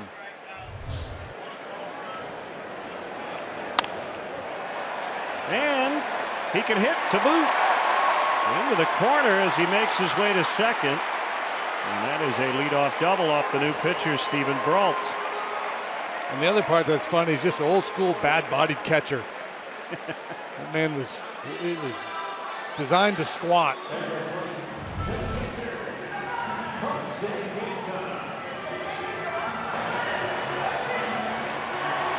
Fought that one off. Found a safe haven in the right field corner. He's got himself a lead double. Oh, careful now. Stick to landing.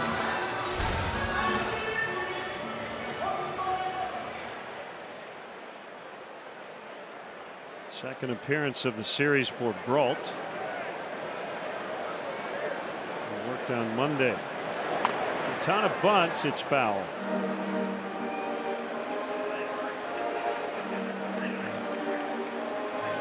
A challenge here because Rivera's not fast. Freeze is staying home as much as possible.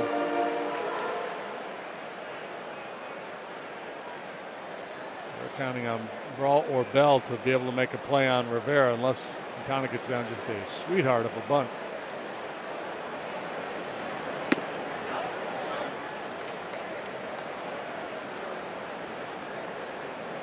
So Jose says there are a lot of moving parts out there. Jonesy, what do you think?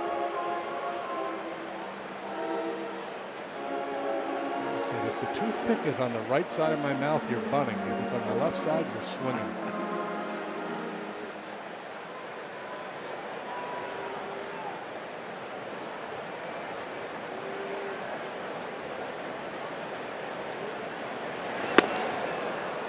Swinging away, 1-2.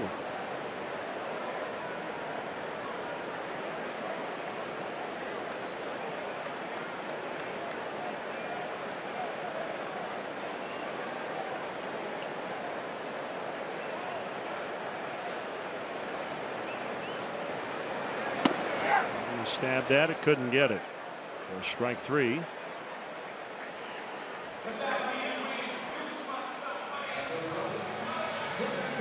Take a time moment, powered by Xfinity. Been fun watching John Jay do his thing tonight. Fantastic slide for the Cubs' first run of the game, and then back-to-back catches on defense. Make a little adjustment on this last one, and again sprinting full on towards the wall in right center. Just beautiful work by Jay.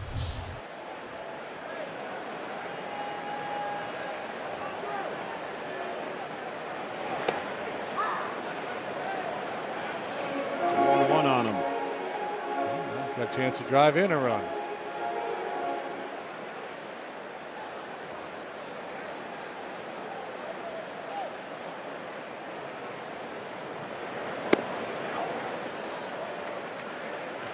Pretty shallow and around to the opposite field in the outfield. That would be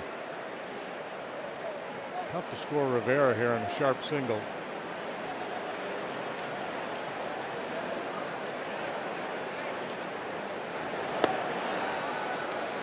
One in.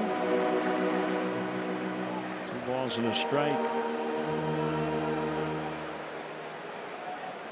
Well, a rough one on the road for Ivan Nova. 3 innings, 5 hits. Gave up 5 runs, 4 earned. Walked 1, struck out 5, and surrendered the home run to Happ. Hit pretty well to left. Marte tracking, and he's got it.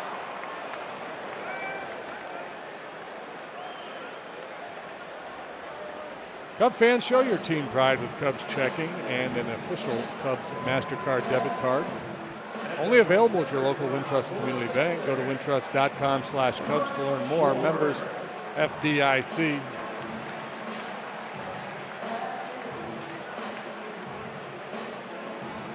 Wind has quieted down. Wasn't really doing much when we started anyway. Was taking a little nap. It's an indifferent wind tonight. Schwarber has struck out twice, and it looks at a strike. Briefly had his average up over 200. Currently sits at 196.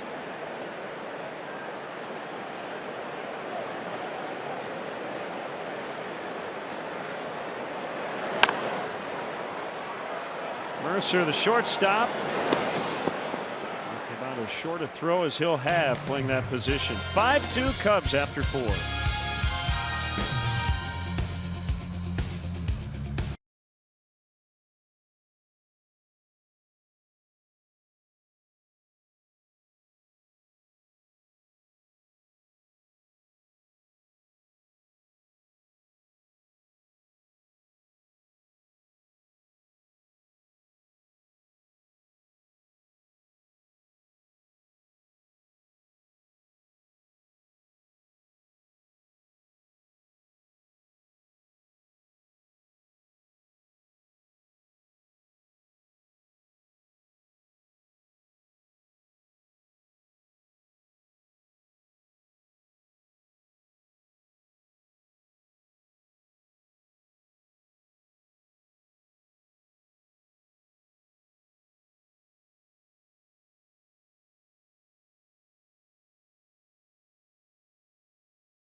RP's getting to know Jose Quintana. Learned English while watching the Tonight Show with Jimmy Fallon. And he taught Mr. Fallon some Spanish while being a guest on the show.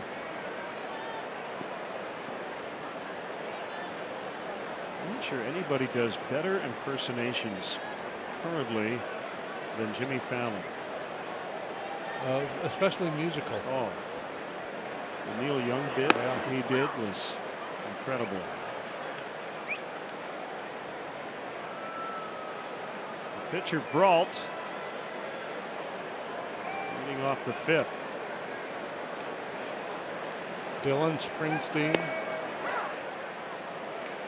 Major Tom to Tim Tebow. You ever seen him do that one? No. Oh yeah. I don't watch the show much, but I always catch the YouTube it. The big musical tributes.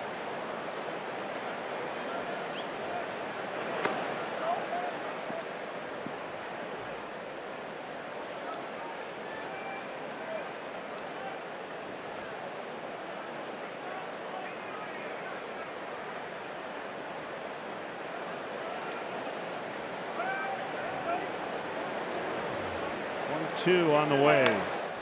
Fouled off.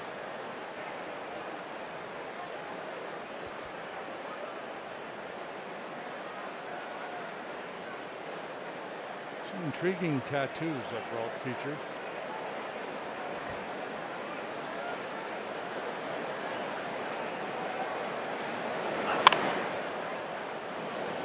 Happ will collect it and make the play.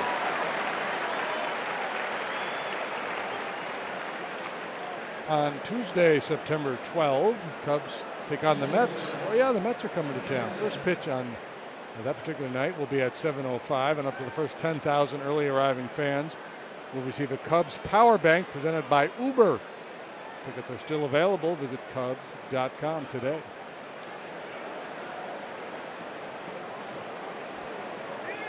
I'm intrigued.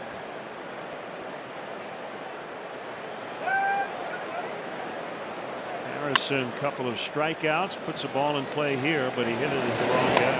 Baez. So 2 quick outs, and we'll bring up Rodriguez. Yeah, Quintana settled into a real nice rhythm now, and the Pirates are more in swing mode, so he's getting some early outs, getting early contact now, not the strikeouts he had earlier in the ball game, but may buy him an extra inning or so here.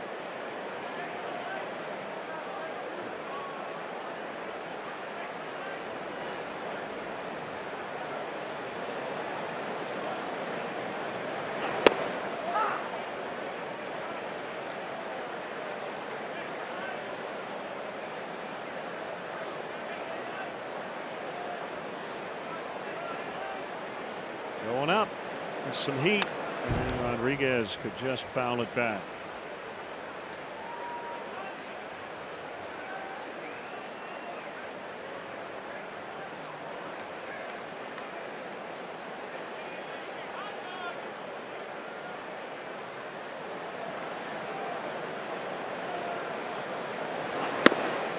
Inside this time.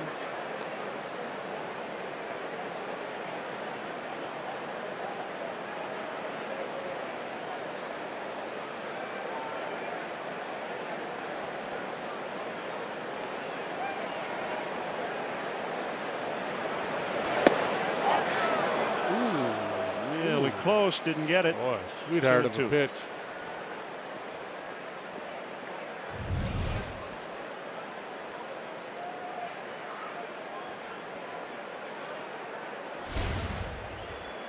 Supposed to swing at that one.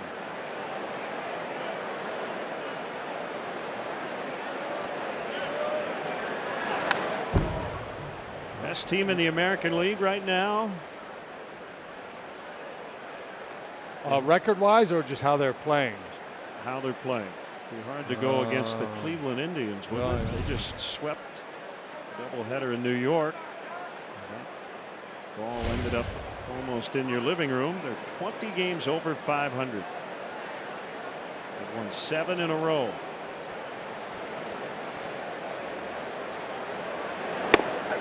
Called strike 3.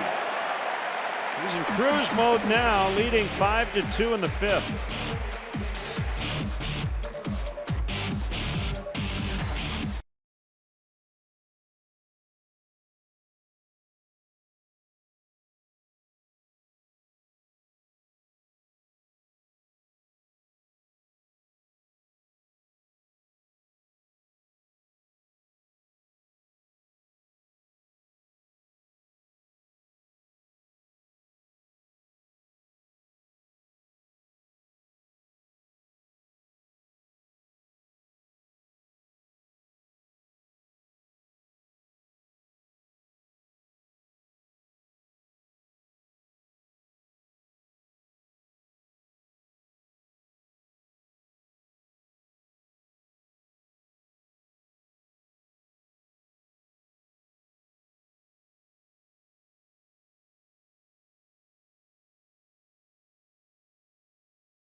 You.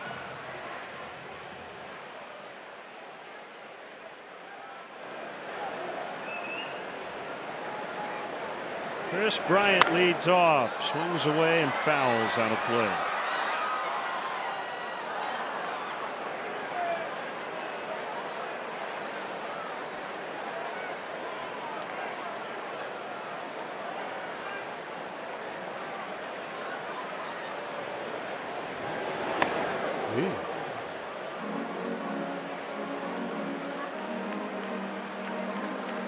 The other night when we were talking about Brault, you mentioned that he went to Regis University, Division II school in Denver. There, he was a vocal performance major.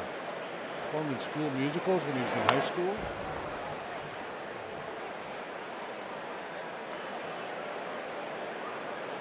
Has a band called the Street Gypsies in San Diego. Yeah. How about that? Do you have any of their 8 tracks? I don't.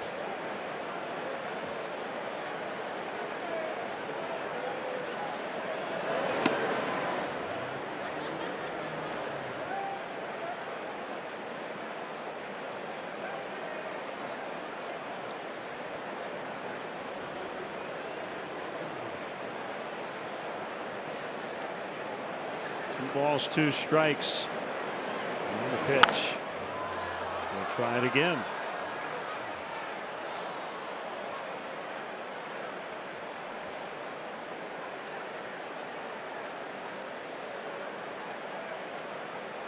He had to wear Jeff Locke's glove when he made his major league debut. He forgot his glove back at AAA.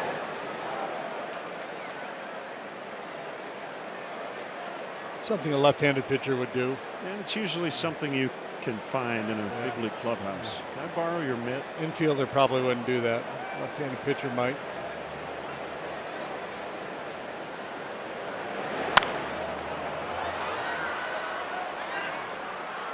Into the big leagues, get a little amped up, maybe get a little forgetful.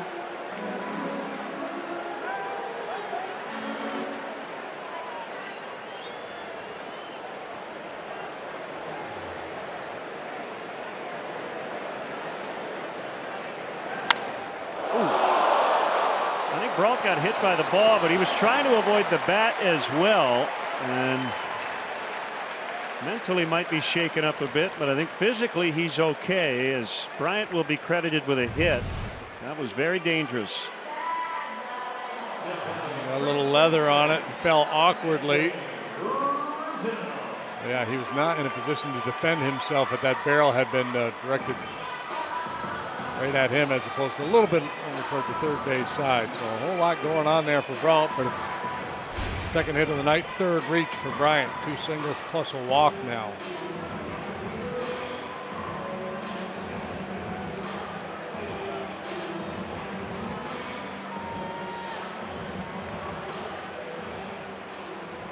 Yeah, ho hum, just another night at the office for Bryant.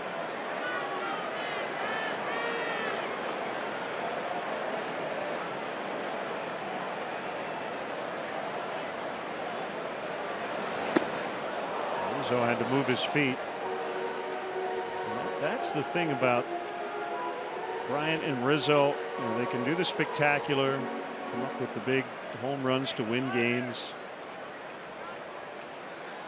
But it's the consistency that you really love. The durability, going through little nagging injuries. How many times has Rizzo been hit by a fastball on the forearm and he shakes it off? Yeah, you're wondering, is this the time it's going to break a bone? And he takes his base and a little tender the next day, but good to go. Plays through it. Finish a game, Cubs win, 5-1, and you don't even think about what Bryant did, and then you look at the score sheet and you go, he got on base 4 times tonight.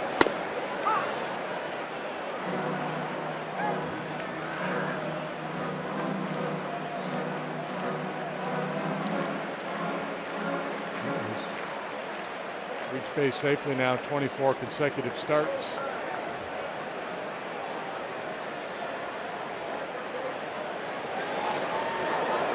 There you go. Just got hit again.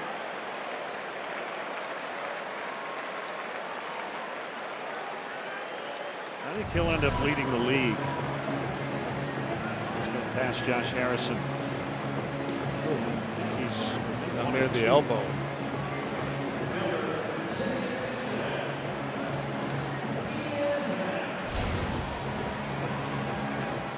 Rizzo has now been hit 21 times.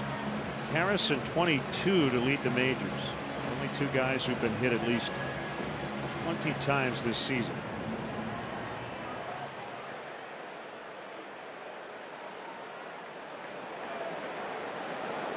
Happ with a single, a homer, and 3 RBIs.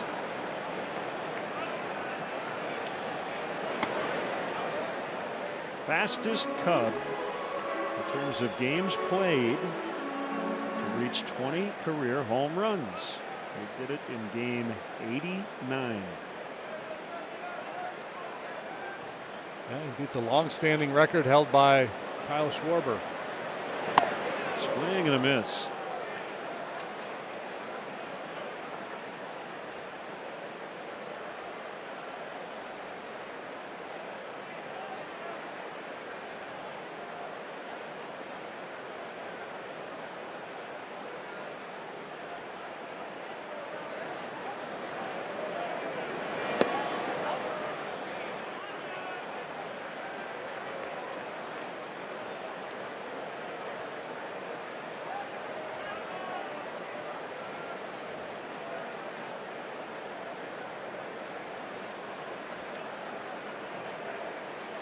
Check out the variety of luxury premier options that Wrigley Field has to offer for your next client, corporate, or family function.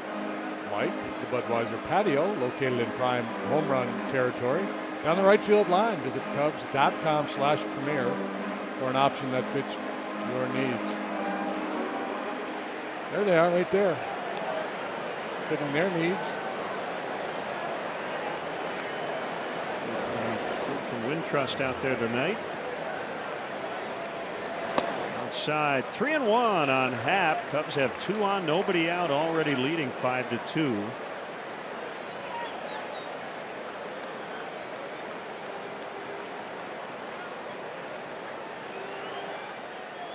Shooting for their 6th consecutive home win.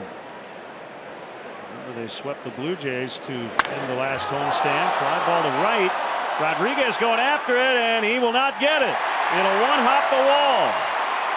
Bryant scores. Rizzo to third, and what a night for Ian Happ.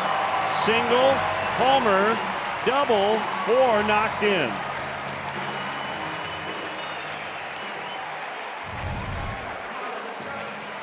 This time it's from the right side of the plate. Fastball out of weight, kind of chops down through and drives it into the right field corner. Didn't look like a whole lot off his bat, but he's really strong. That ball carried much further than you might have guessed when you first saw it leave the bat. Bryant reading it. Yep, that's down, so off I go. Yet another run scored for him.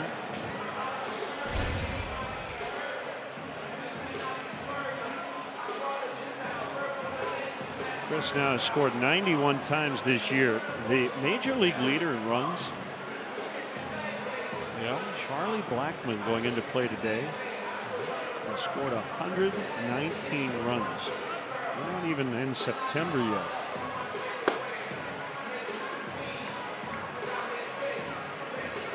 Charlie's also taken over the league lead in batting average. 339. It seemed like for time there, Justin Turner would hang on to that. He must have fallen off a wee bit, huh, Turner? Oh, as much as you think. Oh, he's right behind it, 328. Maybe like 360, not too long ago though. He was 345 on August 18th. Now he's hitting 328. Okay.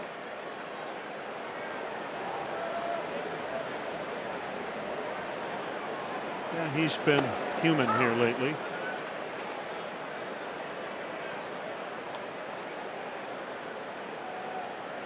He's hitting 390 at the end of June.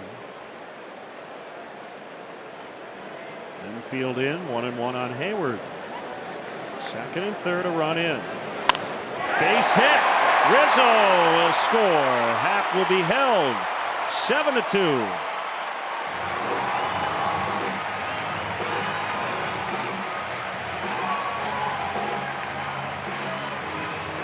been swinging it better lately.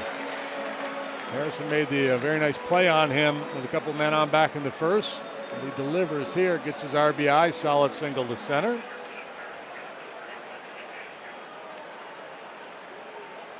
Another pitching change coming here for the Pirates. They're going to call on AT Schugel. So Brault is done. Cubs lead big, going for the sweep.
So Weber sauces and seasonings called to the pen. Call grilling flavor up to the bigs. AT Schugel, a right-hander who is pitching for the 22nd time. Real good changeup. Likes to sink his fastball. He's the guy they like to call on when they're looking for a ground ball. 22 2/3 innings. He's allowed just one home run. Awfully tough on lefties with that good changeup. Not going to get a lefty here, though. He's going to get Javier Baez.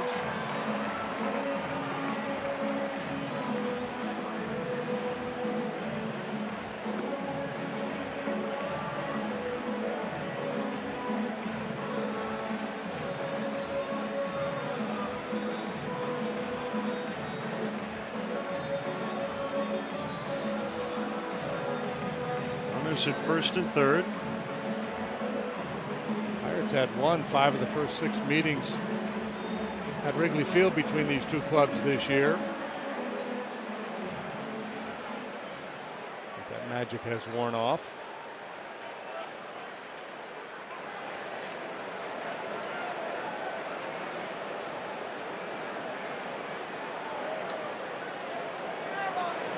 Single hit batter, RBI double, RBI single to start this bottom of the 5th.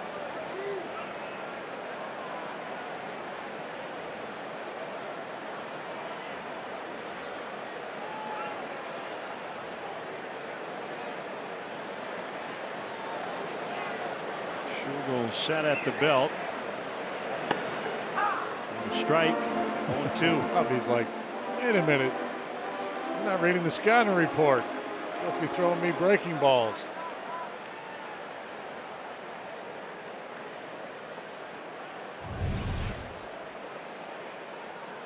Two seamers catching a big part of home plate.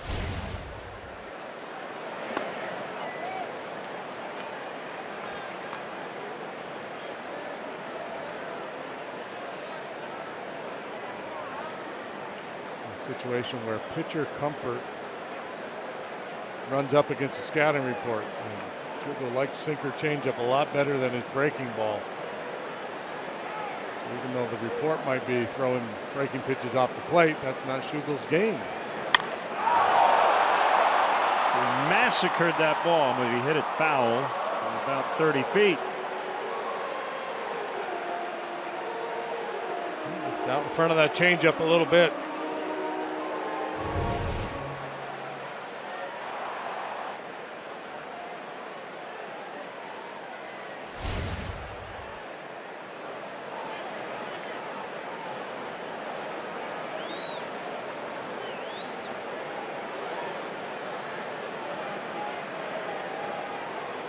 Hayward runs, and that will be a fair ball into the left field corner. Is going to score a couple more. Happ is in, followed by Hayward. It's a double, and the route is on. It's 9-2. And Clint Hurdle's hands tied. He was down a lot, so maybe trying to save guys for to fight another day. This is just not a good matchup for Schugel.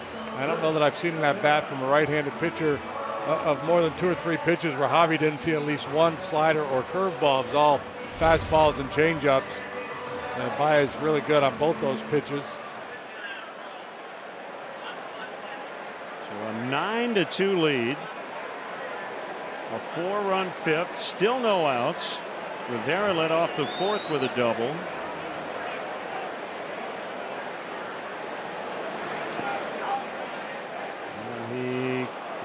According to Eric Cooper at first.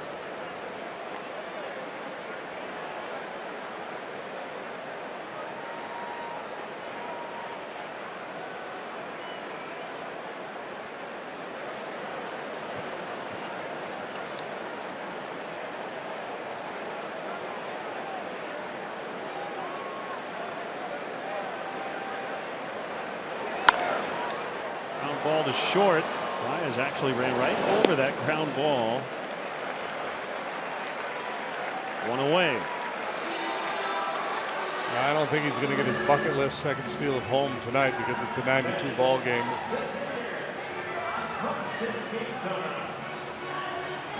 But you never know. It's only the 5th inning. The game is over at Tampa Bay. The Rangers beat the Astros 8-1 tonight.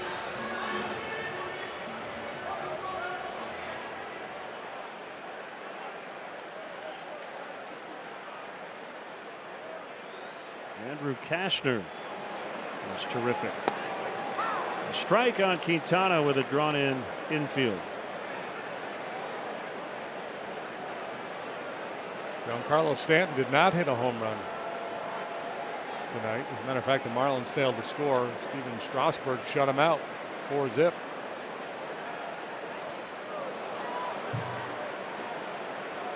The Cardinals trading Mike Leake to Seattle. Well, he has really scuffled lately. He's got a lot of money left on his contract. This may free them up to sign Lance Lynn or somebody else as a free agent. I don't see it as a white flag trade. I think whoever they plug into that spot could probably pitch as well as Leake had been pitching lately, and maybe better. He signed through 2020. Do a pretty significant amount of money. The Cardinals will send $17.5 million. He is still owed over $55 million.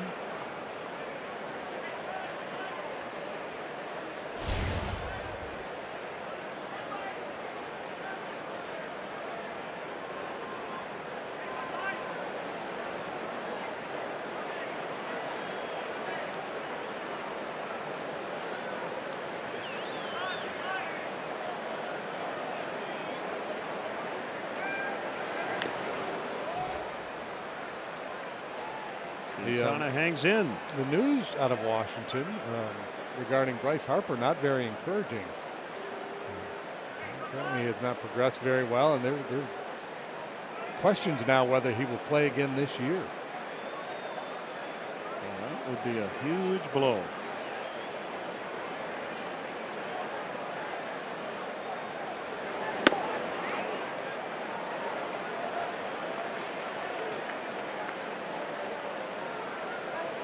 Strasburg actually hit a home run in that ball game as well. That old adage, pitch a shutout, hit a home run, you're going to win.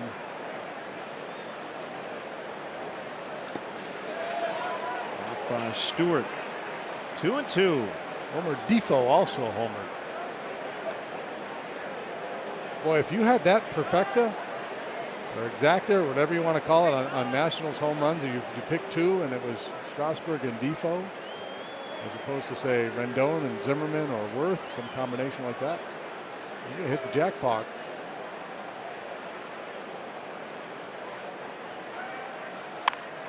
There's a base hit. Jose Quintana. 10-2.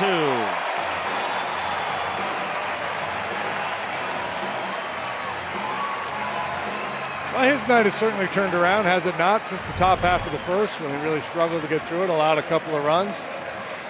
Second career RBI for him.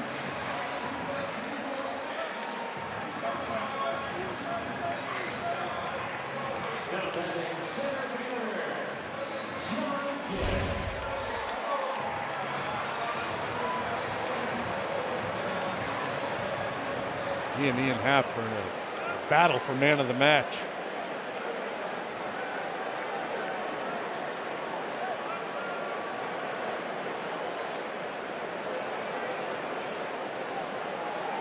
Five in the fifth.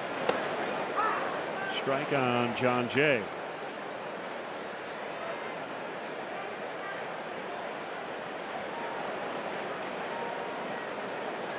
Quintana at the plate. Baez at third combo has worked out pretty well tonight. He's scored twice in that spot.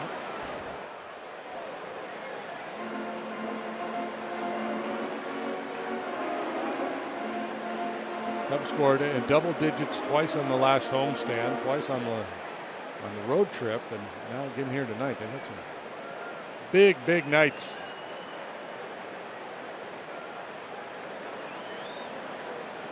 Outscored their opponents since the All-Star break now by 84 runs. They were even in the first half. Scored 17 nights ago against the Phillies. Win the night, they'd get to 12 games over 500 for the first time.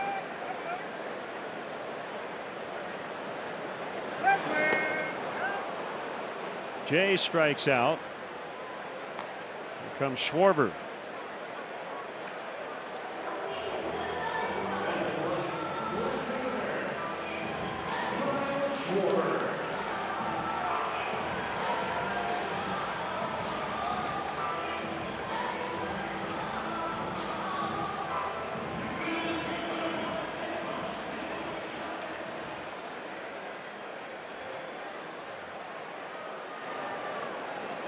Kyle needs to join the party.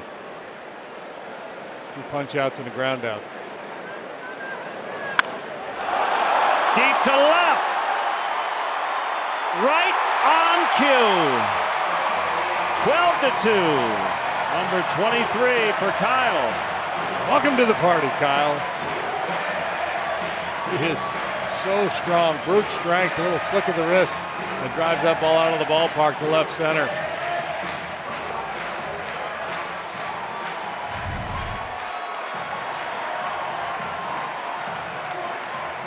Oh, beautiful swing. We've seen a whole bunch more of since he came back from the minor leagues.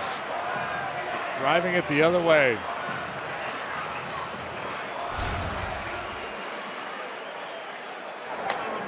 Asking you shall receive.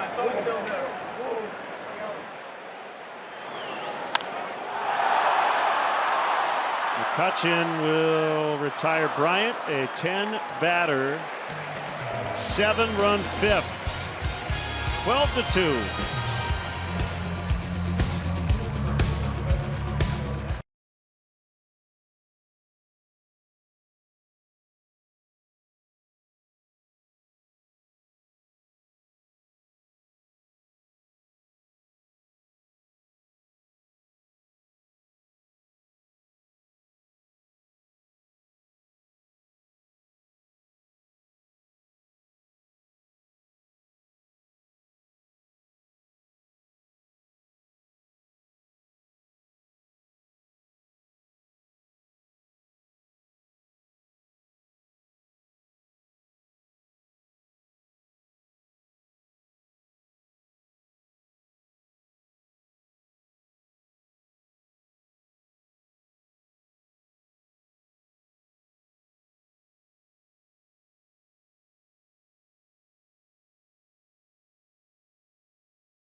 Cubs history as part of the Cubs' ongoing effort to restore and modernize Wrigley Field.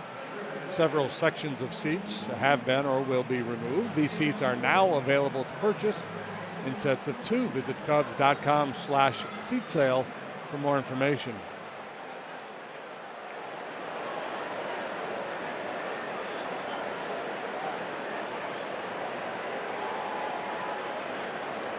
Cubs lead by 10.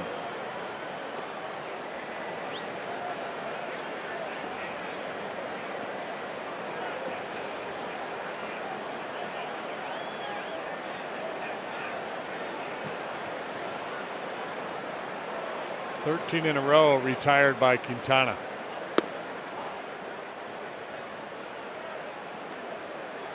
So while the offense seems to be the big story tonight, I think big picture could be his performance.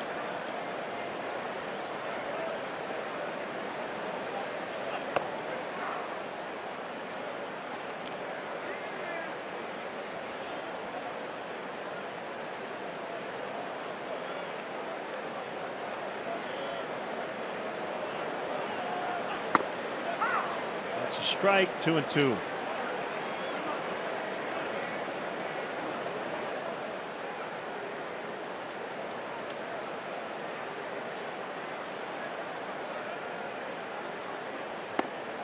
And he got him swinging.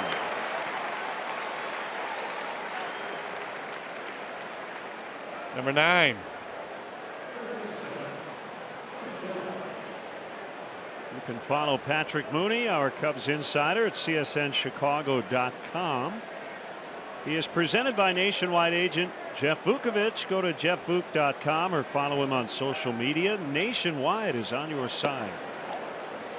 I like the look in the eye, too, with Jose tonight. Even with the big lead now, where you think, well, maybe it just relax a little bit, and he's really locked in.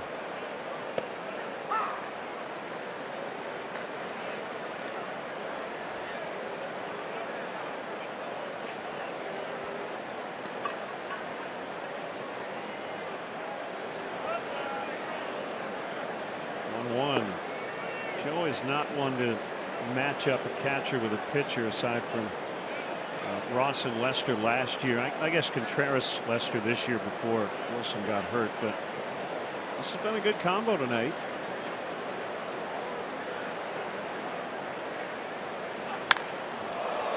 And that's deep, and it is gone for Josh Bell, his 23rd. No doubt about that one. And talk about Bell and his struggles from the right side in terms of batting average, just .217 coming into this game, but he does hit for power from both sides. That's his 7th home run as a right-handed batter. And got a lot more plate appearances from the left side. And this fastball just cuts right to the middle of the plate. Doesn't have a whole lot on it in terms of action until it meets the barrel of Josh Bell. Almost hit it out of the ballpark.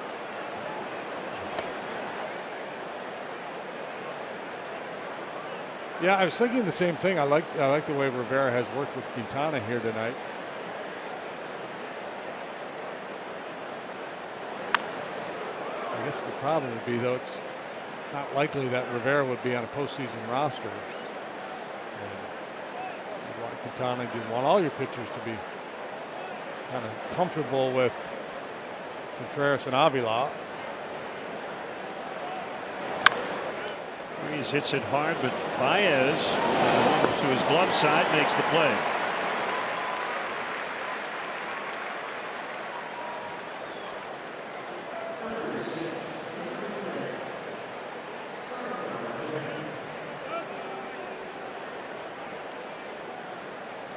Marte.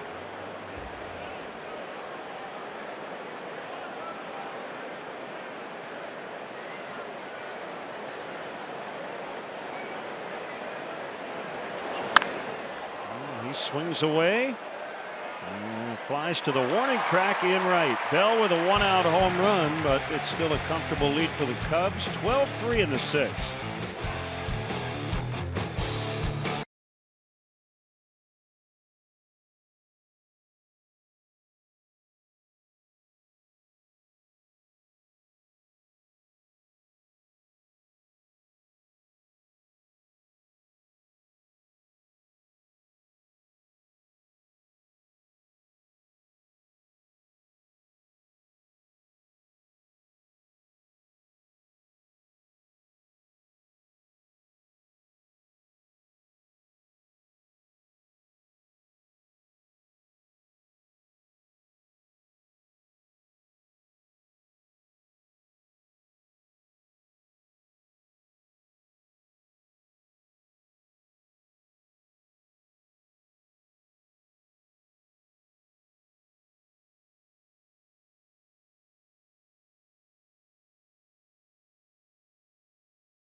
Against the Braves, Kyle Hendricks will take the mound. Our coverage starts at 6:30 on CSN or stream live on the NBC Sports app or csnchicago.com. Left-hander Sean Newcomb for the Braves. On Thursday night, Angel Sanchez takes over here in the bottom of the 6th. Second appearance in the series and just his 3rd time pitching for the Pirates this year.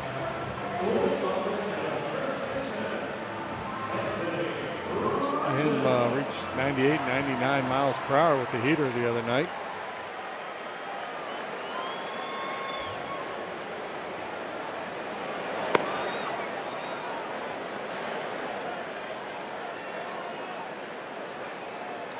Made his big league debut last Thursday and gave up back-to-back home runs to Rondal and Gonzalez with the Dodgers. Probably smart. You don't want to set the bar too high.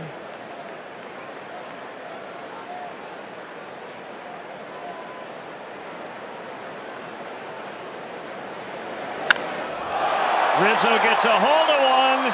There she goes, number 31. 13-3.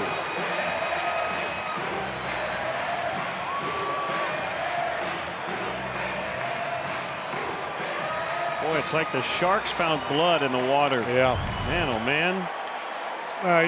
You know, that's when the game got to 7-2. You could almost get inside Clint Hurdle's head. It was like, well, this one's getting away from us. So they brought Schugel in there against Baez, which was not a favorable matchup. Baez took advantage of it. Now Sanchez, the rookie, kind of out there trying to feel his way through it.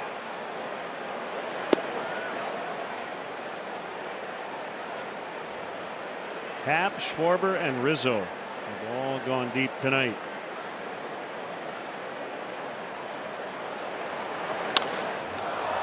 Going the left field line. And Marte makes the catch. Boy, if he doesn't get that ball, and Happ's running, look at Happ. He doesn't know that it was caught. He thinks he's got a cycle. No, it was caught, Ian. I love it. A little sheepish as he heads back into the dugout. It's all right, man. Play the game hard. Just proves he wasn't watching the ball. He was running hard. Yeah, that ball's not caught. That's probably a triple and a cycle. Stu Sherwater said.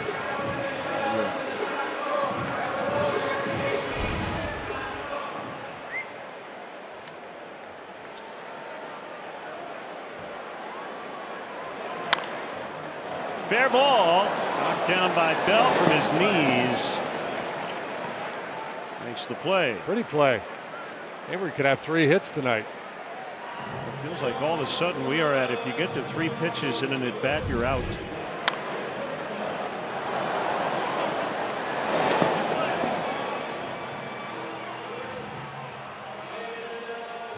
Nice play by the big fella.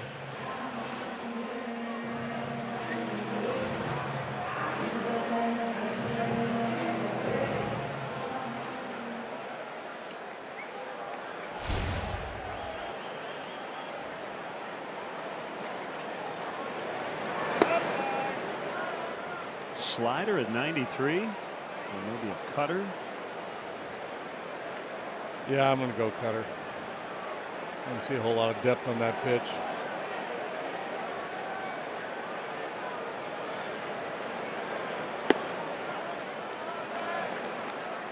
He missed all of last year recovering from Tommy John surgery. Pirates got him as a waiver claim 2014 from the White Sox.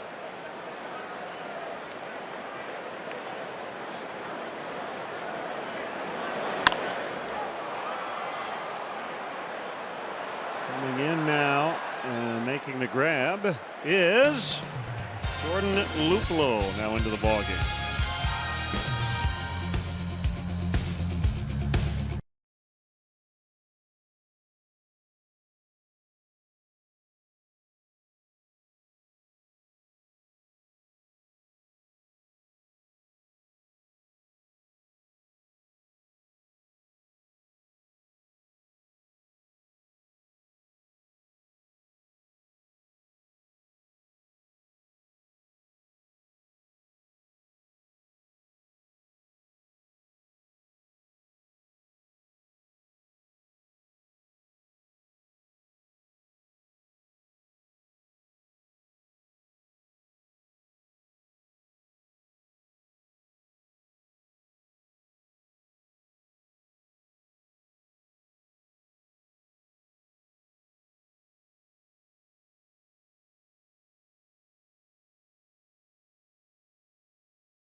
Our home or on the road, guided tours of legendary Wrigley Field are available. Tours include visits to various seating areas, the press box, dugouts, as well as a chance to actually step on the field. This must-see Chicago attraction houses over 100 years of history. Book your tour at Cubs.com/tours.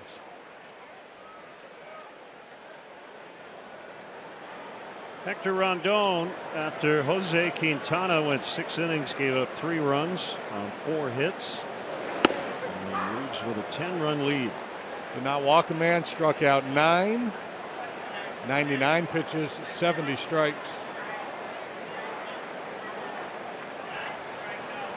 So, you know, he's had some starts since joining the Cubs where the numbers have looked a little better than this, but this, to me, is his best outing since his Cub debut against Baltimore. I agree.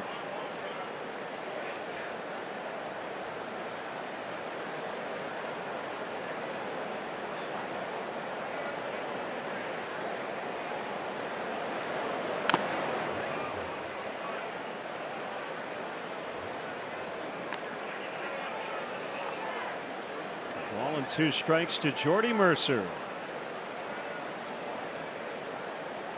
So anyway, we were talking earlier about what fictional character you'd like to hang out with most. That's when it was 2-1, and he's decided that, well, you can't really have that conversation in a 2-1 ball game. Well, but you said if the game gets out of hand.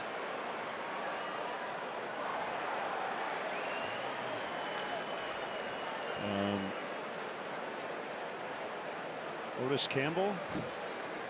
No. Barney's a jail. Barney's a jail. I'd have to think about that. Yeah. There's so many places you could go. Movies, the town with the Fonz. Hang out with the Fonz.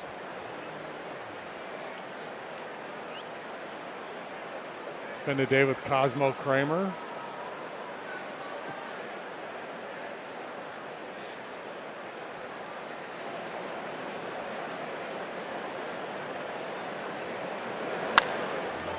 Bounce to Rizzo, and Rondon at the bag for the out.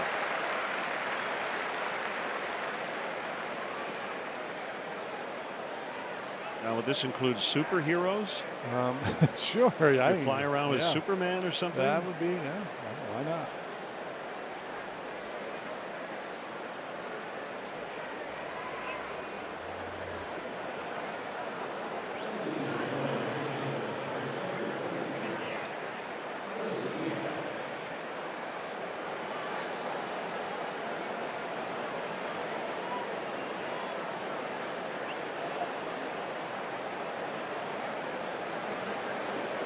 Diaz or Stewart.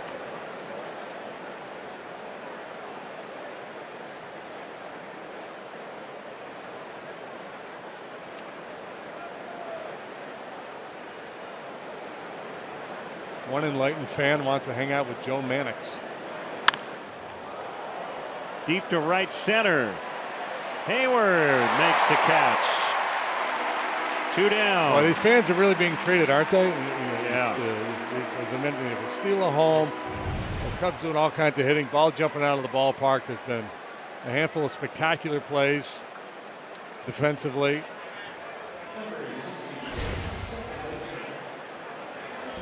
Max Moroff will get his first plate appearance. Came in the 6th to play second base.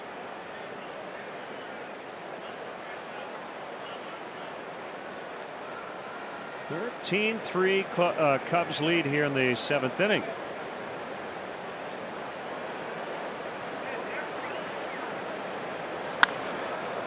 Ball smacked into center.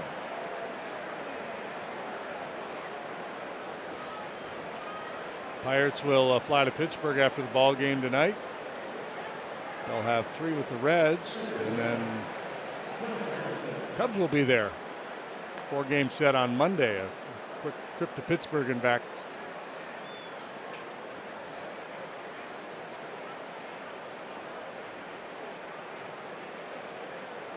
Harrison 0 for 3 tonight.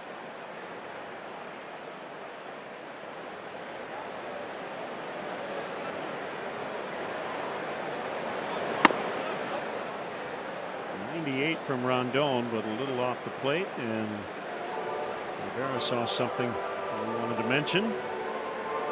So what would that be in a 10-run ball game? Yeah, it probably just, hey, you're kind of jumping out at me a little bit. Don't need to throw it 110. Just kind of get on top of the ball, get it down in the zone. It's, a lot of times with the catcher, they'll see the pitcher kind of jump at him, or that front shoulder leak a little bit.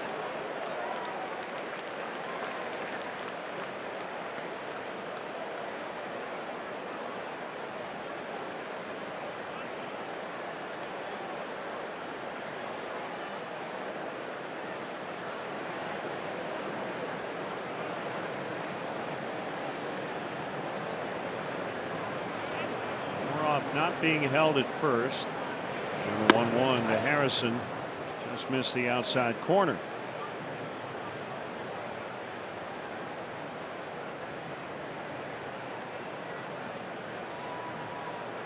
Hector can go nice and easy and still give you 96, 97 miles an hour with a little running action, and sometimes there's a desire to get a little bit more, and then the mechanics get a little wobbly and you misfire. In the air, shallow right. This should do it as Hayward makes the catch. Time for the 7th inning stretch, brought to you by Mazda. Laurie Metcalf is here tonight. Tonight's guest conductor for Take Me Out to the Ball Game, actress Laurie Metcalf. Hello, Cub fans. It's great to be in Chicago. Let's go, Gary. A 1, a 2. A 3. Take me out to the ball game. Take me out to the crowd. Buy me some peanuts and Cracker Jack. I don't care if I ever come back, 'cause it's root for the.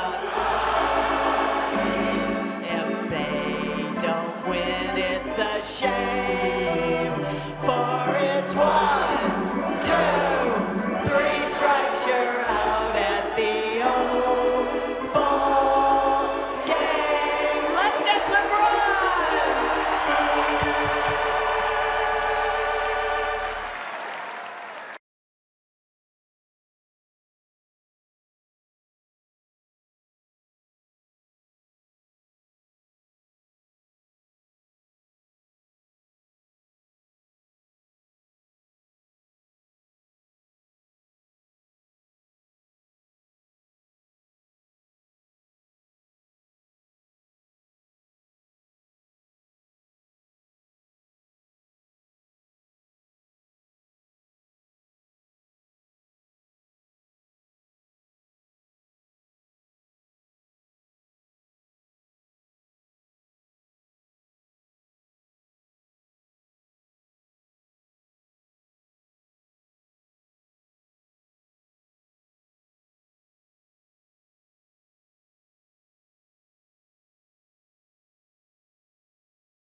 Back here in the 7th, Cubs batting against Angel Sanchez, and a base hit for Rene Rivera. Oh, he's had a good night both ways, 2 out of 4.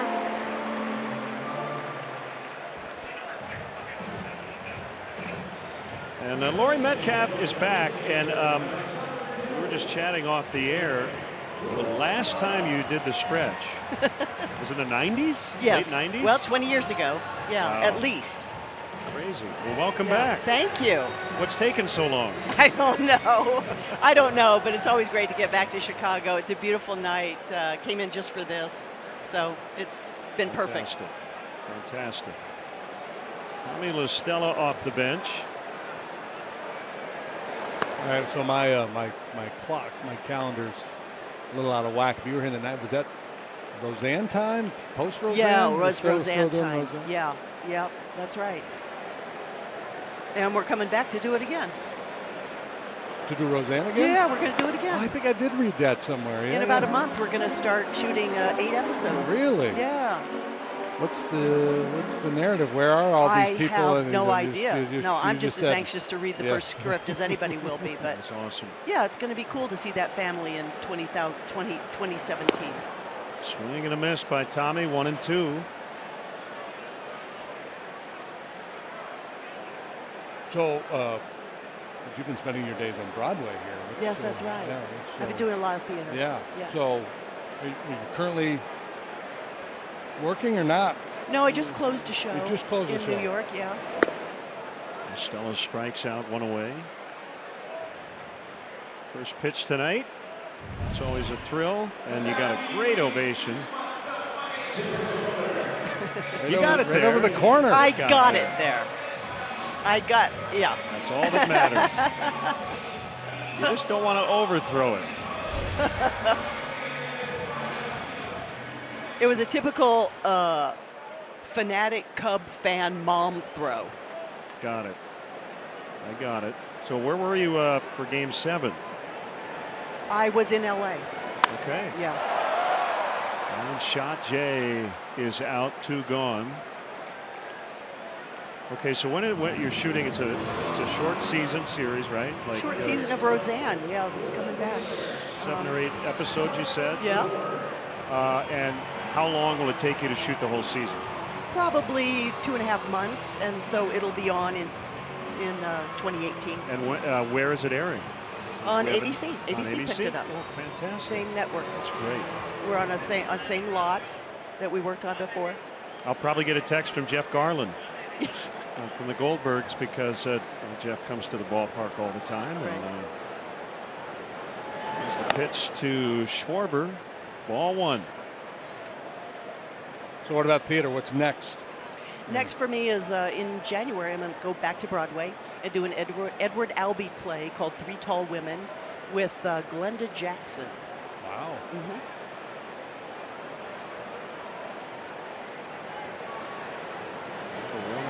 And Schwarber in the air to right. It's deep and it's gone. He's done it again. He said he joined the party earlier. Now he's going to be the life of the party.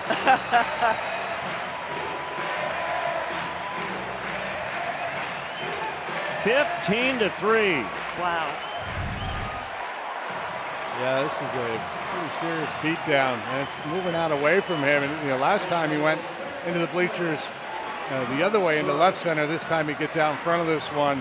It's up, and he just muscles it into the bleachers in right. Here's your forward home run replay. Another Cub home run. Happ, Schwarber twice, Rizzo here tonight. So I don't know if I have all this right, Lori, but Chuck Klosterman has written a book, and I've gotten through part of it, and he writes about, I think the book is titled What If We Were Wrong, and one of the things he writes about is pop culture and time capsules and all those things. Diving stop, Mercer, and he won't have a play, and that's a base hit. So Bryant on for the 4th time. So I'll try to make this as short and sweet as I possibly can, but he talks about how, in 100 years, if you go back and you look at pop culture and you try to figure out what life was like during the 1970s or the 1980s or the 2000s, he thinks this general era, that the perfect show to watch, what life was really like, was Roseanne. Oh, wow. I don't know if you've heard this theory or what you think of that idea. I can see that because that I don't a very know. realistic show about what American life, working class life was truly like. That's right. And I think they wrote it honestly, but with humor and with heart. And so now it's the perfect family to pick up and put in the present day. Mm-hmm. Because most shows have some gloss, some exaggerations, but it was a very true show, even though it was scripted. Mm-hmm. Yeah. And the ideas were coming from Roseanne and her family and 3 kids. Right. How much of the original cast is coming Everybody. back? Everybody. Yeah. Wow. Fantastic. Alex Avila off the bench. He's batting in Anthony Rizzo's spot. Swing and a miss.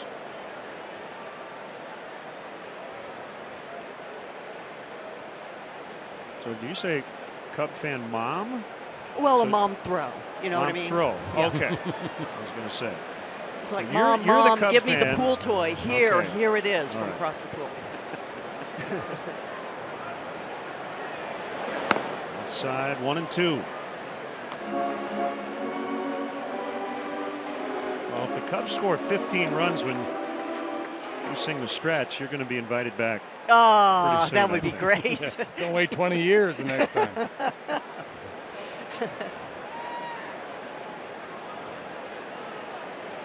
Cubs scored 1 in the first, 1 in the second, 3 in the third. The big inning was the fifth, 7 to put this thing away. And we've just kept adding on here late.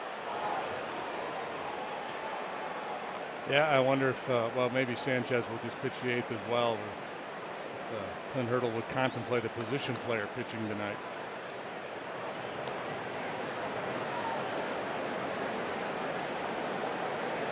I'm guessing he's not in the mood for that.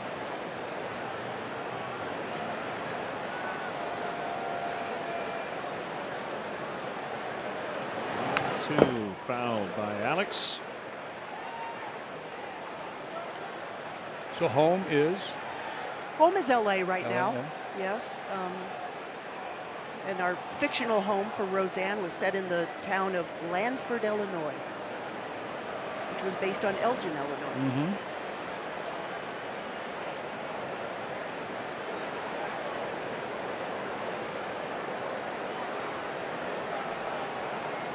Another 1-2, just missed outside. So as a kid, did you have interest? Did you follow the Cubs then growing up? Yes, Yeah. I'm from Southern Illinois, right outside St. Louis, but I was always a Cub fan. Yeah, surrounded by a lot of Cardinal fans. Then, Yes. right? Yeah. Carbondale, correct? Yes. Originally, yeah.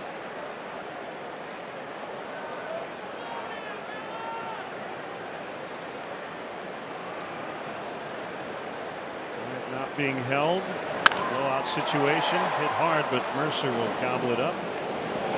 It's a pleasure, Lori, and best of luck with the new Roseanne coming up. Great to have you so with much. us. Appreciate it.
Fee loan now at eclicklending.com. eClick is located right here in Chicagoland and rated A+ by the Better Business Bureau. eClick Lending.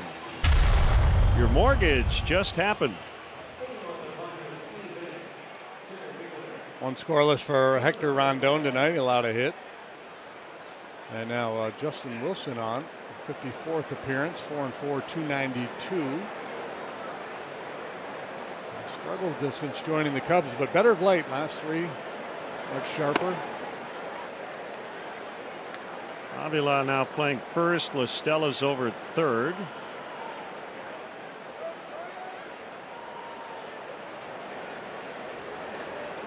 Looks to me like Albert Almora is in center. And John Jay's over in right. We're not even in September yet. 15-3 game once we hit Friday. Expanded rosters. We'll see a lot more changes.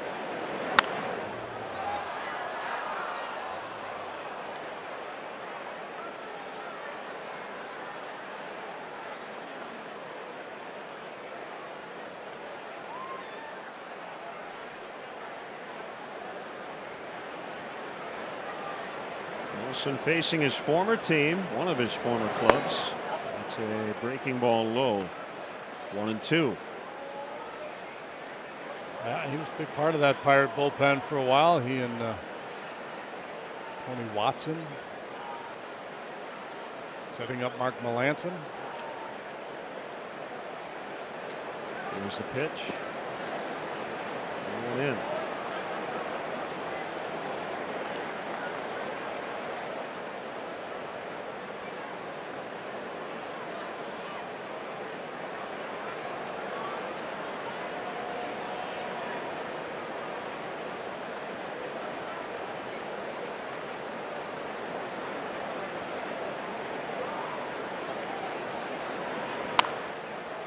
Back our way.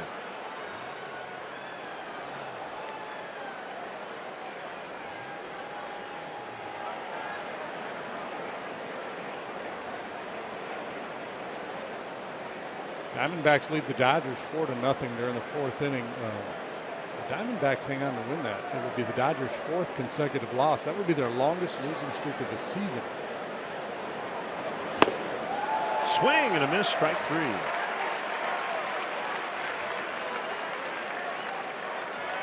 The Dodgers are falling apart. There's some who believe a little adversity would be a good thing for them since they really haven't had any.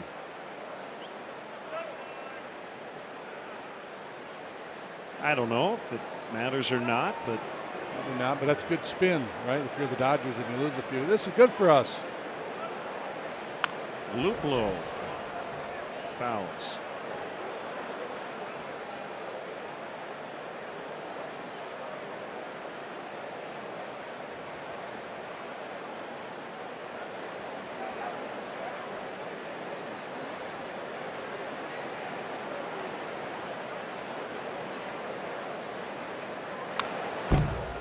Swing and a foul. 0-2. He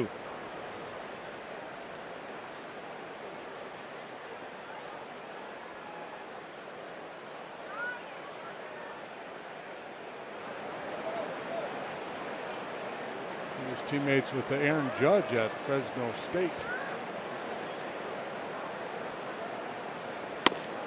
Swing and a miss. So Wilson has struck out back-to-back Pirates. And he'll face Josh Bell with two down. Yeah, I mentioned the good work that Justin has done lately on the road trip. He threw the ball well, pitching in low leverage situations, and again, that's the case here tonight. But that's the MO, right? You got a struggling guy, you take him out of the heat a little bit, put him into some more less pressurized situations, let him settle in, and then you start to ramp him back up.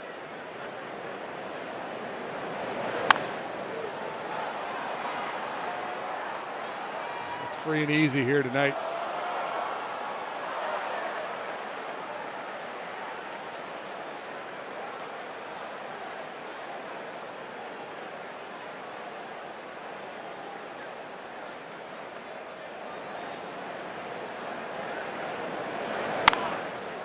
Popped up. It is Ian Happ and Justin Wilson with a 1-2-3 8th inning.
Hefty home run time.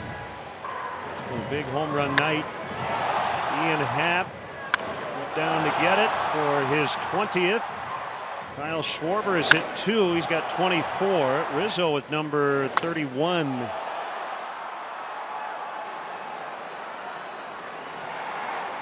It has been quite a display here tonight in all phases of the game. So an inning of work now for the Pirates closer. Felipe Rivero, he's nasty. He's got a 1.25 ERA. Pushes it up there in the upper 90s. Has a nasty swing and miss changeup. A little backdoor slide ball there.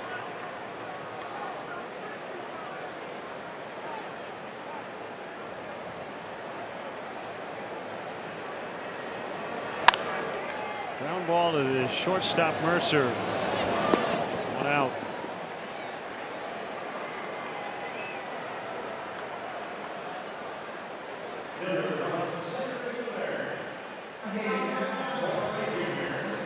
So here's my deal on cycles from here on out. And if I go against my own rule, you can give me a sideways glance. Until the guy hits the triple, I'm not going to even mention cycle. Okay. Right? Because that's always the hardest one to get. So if he's got the cycle, you know, the triple, he's a double shy, right, homer shy, single shy. So you will never utter he is a triple shy of the cycle ever again. I don't want to. If he triples, I'll say he has a cycle. Infield hit for Almora.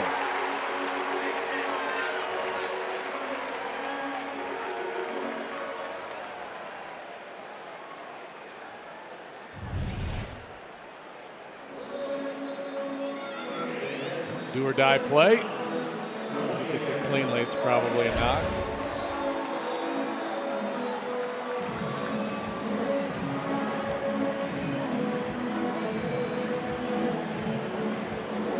They'll have 17 hits in this ball game.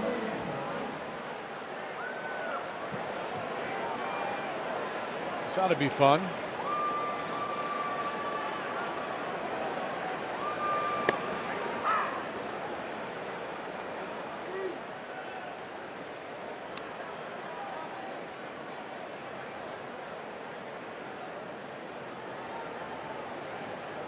Strike to Baez.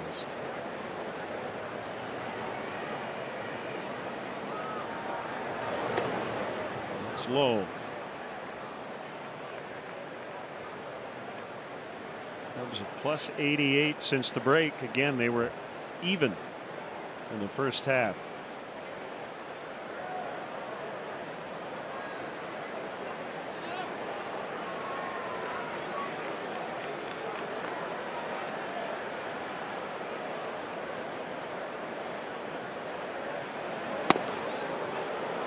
One and two. 99.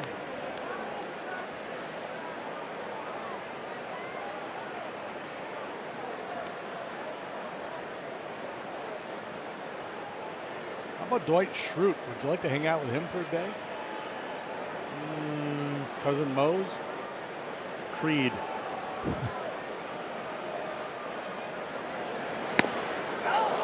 I think, oh, he didn't. A lot of times they'll call the swing there as the guy's trying to get out of the way. Baez and Rivero came together between the mound and the plate. Well, he almost injured himself trying not to swing. Javi went out there to tell him, man, that was nasty breaking ball. And Diaz wasn't sure what Javi was up to and started to walk out there himself just in case he got tested. But I don't think that was the intent of either guy. They were just having a moment in a blowout game. Base hit to left.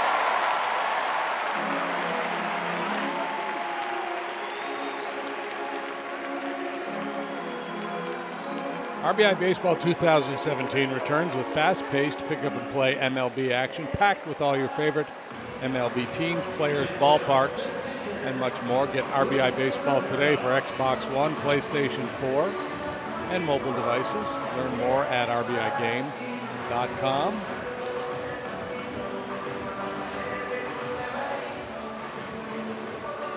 Pretty impressive the way he dropped the head of the bat on that 99-mile-an-hour heater.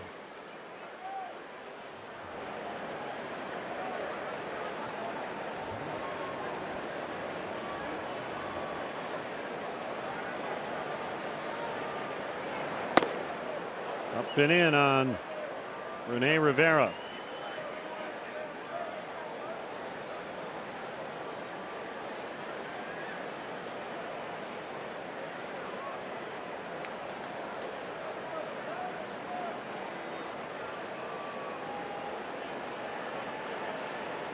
$18 hits for the Cubs now, a season high.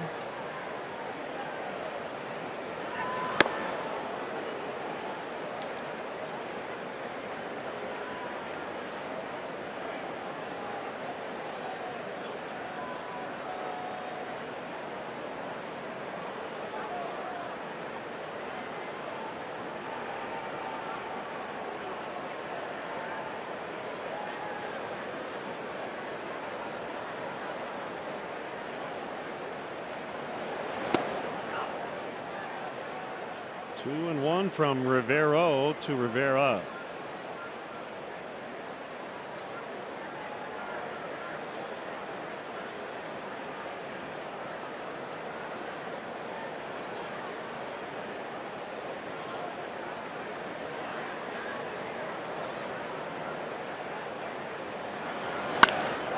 Right field and a base hit. His third of the night. Bases loaded. Baez wanted to go to third, but Almora understands in a 15-3 game, you're just going to go station to station here. Jonesy threw up the stop sign right away.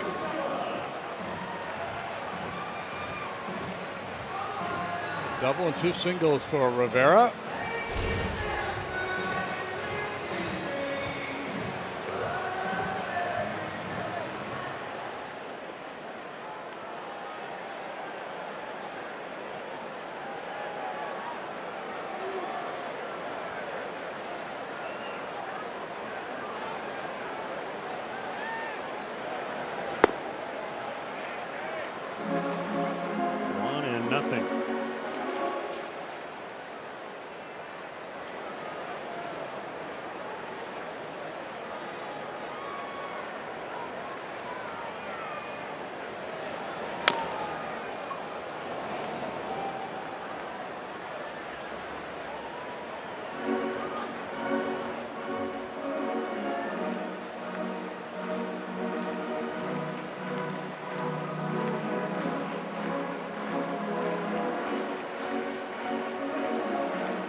Metcalf said everybody's coming back for Roseanne. Yeah. Somebody on Twitter asked, does that mean George Clooney? George Clooney was on Roseanne?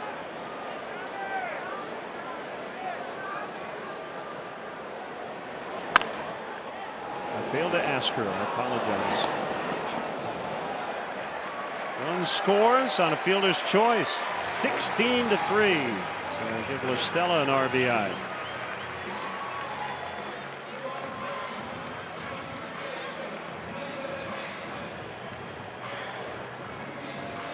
Ted Williams was born on this date in 1918. Splendid Splinter would have been 99 today.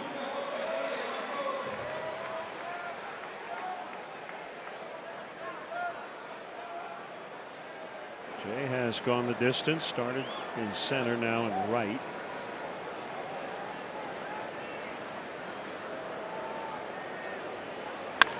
Ground ball through the middle. Mercer can't get it.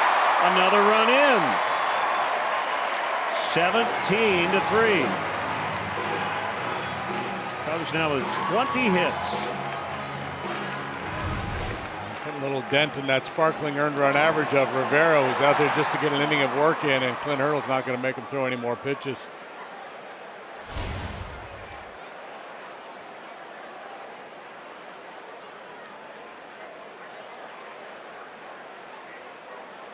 So the Cubs have tied their season high in runs. They scored 17 on Saturday in Philadelphia. We'll be back.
Whoever sauces and seasonings called to the pen, it's Dovydas Neverauskas, his second appearance in the series. We saw him in the game last night, a scoreless 7th. So the home runs tonight. Happ hitting the most historically significant home run because it was his 20th home run in his 89th game, fastest Cub to 20. Gave the Cubs 6 players with at least 20 home runs. That is a new club record.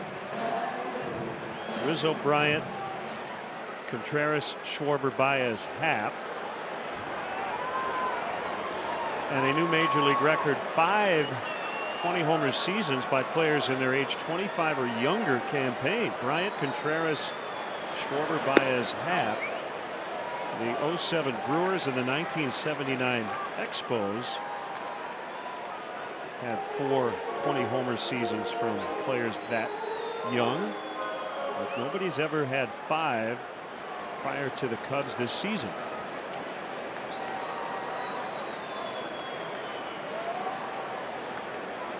The future is bright. The present is pretty bright too. Yeah, and that was the plan. Have this chance at sustained excellence. Doesn't mean you're going to win a World Series every year, but the hope is that you run a really competitive team out there year in and year out, and you have this window of opportunity to win. They've already claimed 1 championship, and so there's more ahead.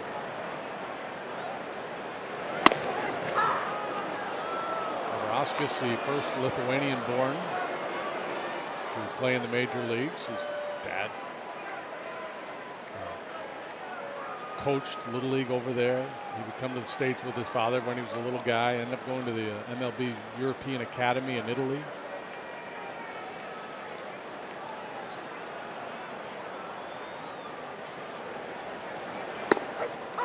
Ball strike 3. No argument from Schwarber. 17-3 Cubs as we go to the 9th.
By Benny's Beverage Depot. A lot of good choices here. But, Ian Happ, RBI single in the first, 2-run homer in the third, RBI double in the 5th. He ended up a triple away from the site. Never mind. Yeah. Denny's Beverage Depot is the official champagne provider of the Chicago Cubs. He was going to sell it, though. He was going to claim third base. Yeah, what a great night for Ian Happ. Ben Zobrist comes into the ball game at short.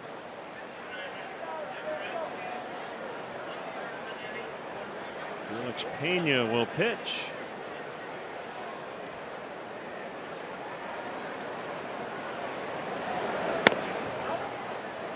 Outside on John Jaso. These are good reps for September rosters.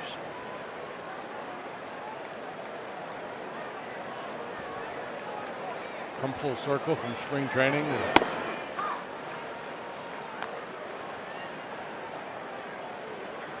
Expanded rosters in September. Managers love it. And a lot of buttons to push. Broadcasters not so much. You know, and fans, you know, with pace of play issues in our game, and with an expanded roster, there's that many more options for managers to wheel and deal.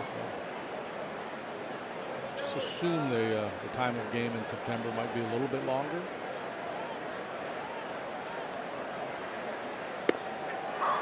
You mentioned, you know, the managers love it. I would qualify that. I do think some managers don't love the idea that everything you do in terms of pinch hitting can be matched. And the platoon advantage, all that stuff kind of goes away early. It can get, I think, even tedious for a manager to have to kind of change the way you do things in the final month of the season.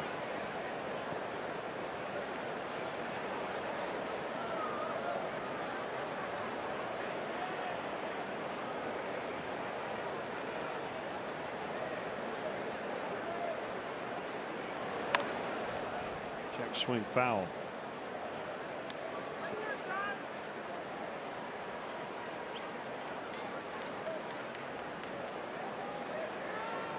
I really like the idea of a taxi squad and really keeping that game day roster at 25. I feel like there's something kind of sacred about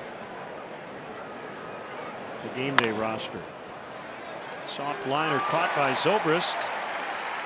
Yeah, and I think you'd have to do it in such a way, though, that you have to count for starting pitchers, because you could just take all your starting pitchers out. I'd be fine with that. I'd be fine with that. But that would then the manager would still have all those extra guys. He would, but at least you'd have 25 every day, as opposed to some teams have 33, others have 28. I think that would be the thing you have to kind of give in with having a few extra, you know, young players who might get some extra time. Mora runs it down. Marte flies out, 2 gone.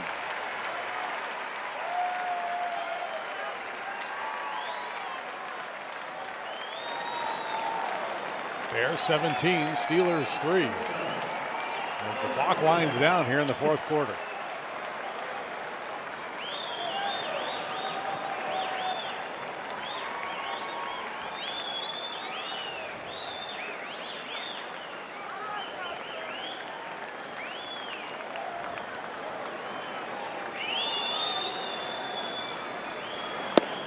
So if you take your other 4 starters, take them off your game day roster, you probably have what, 2 or 3 pitchers and a position player.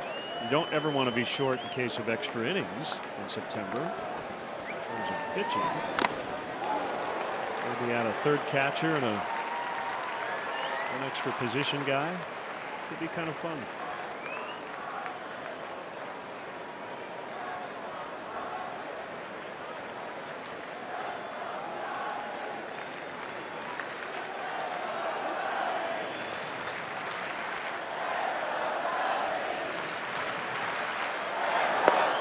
Swing and a miss by Mercer, 1-2.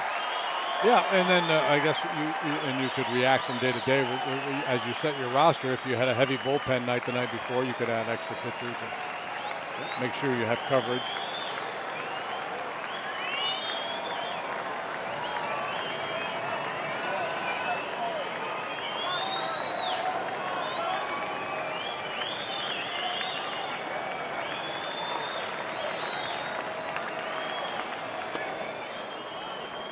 mean, this has been going on for a long time all over baseball, but it always interests me, the anticipation for the final out, even in a blowout game. Everybody up on their feet, ready to celebrate the W. Yeah, it never gets old.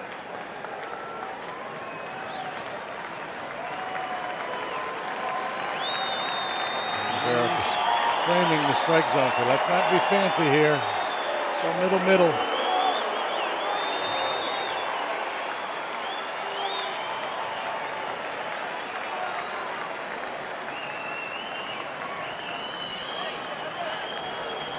2-2. Here's the pitch.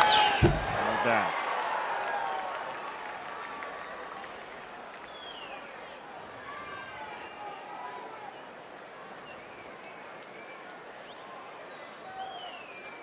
Just about all the news good today for the Cubs.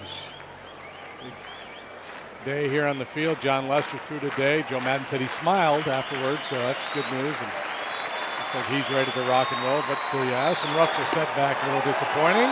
Oh my! Just a skosh inside.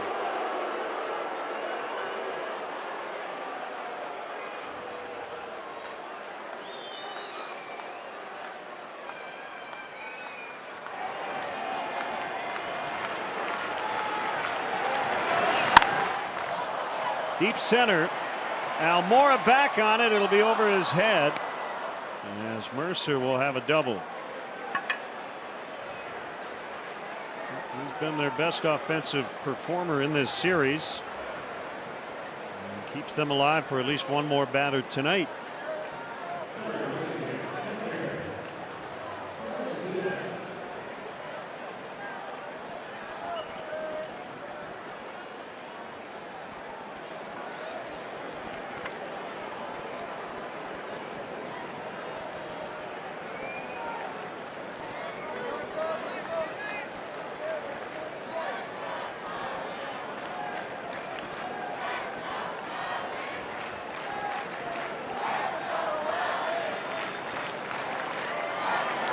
Diaz fouls to the screen.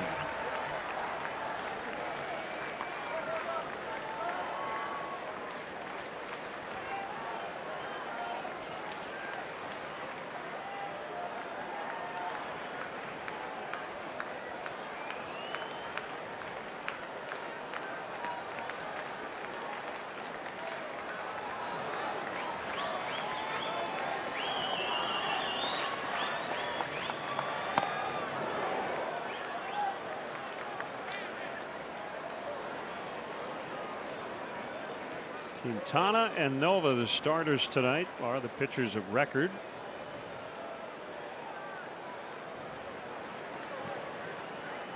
Cubs had 10 different players hit safely tonight. 7 with multi-hit games. 8 have driven in runs, including Jose Quintana.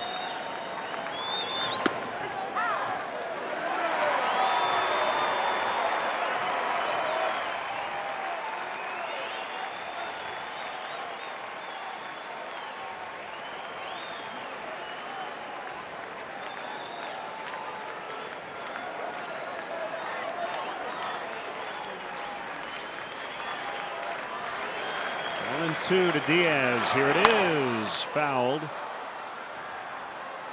Braves are here tomorrow night. 4-game series for the holiday weekend.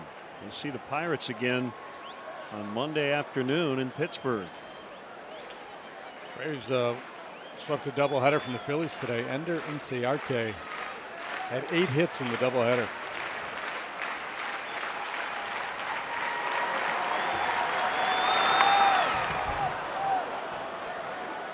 Had the Braves number prior to that doubleheader. Kyle Hendricks tomorrow against lefty Sean Newcomb. On Friday, it's John Lackey and Mike Foltynewicz. Cubs have not announced their Saturday starter, either Lester or Montgomery. Lucas Sims will pitch for the Braves. Braves had won 12 of the first 14 in that season series. Diaz went around. Strike 3, Cubs win. Cubs win. They blow them out 17-3. They tie their season high in runs. Set a new season high with 20 hits and they engineer a 3-game series sweep over the Pirates. And you mentioned it early, perhaps lost in all the offense, the performance by Jose Quintana tonight. It started a little shakily for him as he allowed 2 in the first inning on 3 hits. He hit a couple of batters, but he had good stuff, and then he settled in and pitched very nicely. Struck out 9, did not walk anybody in 6 innings of baseball.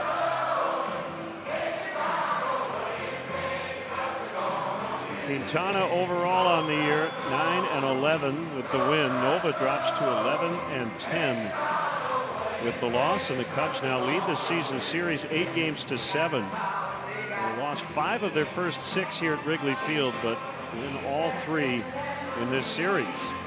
I'll tell you the other thing that gets lost in a night like tonight with all the offense, the spectacular defense, in particular the work of John Jay, the 2 circus catches in center field.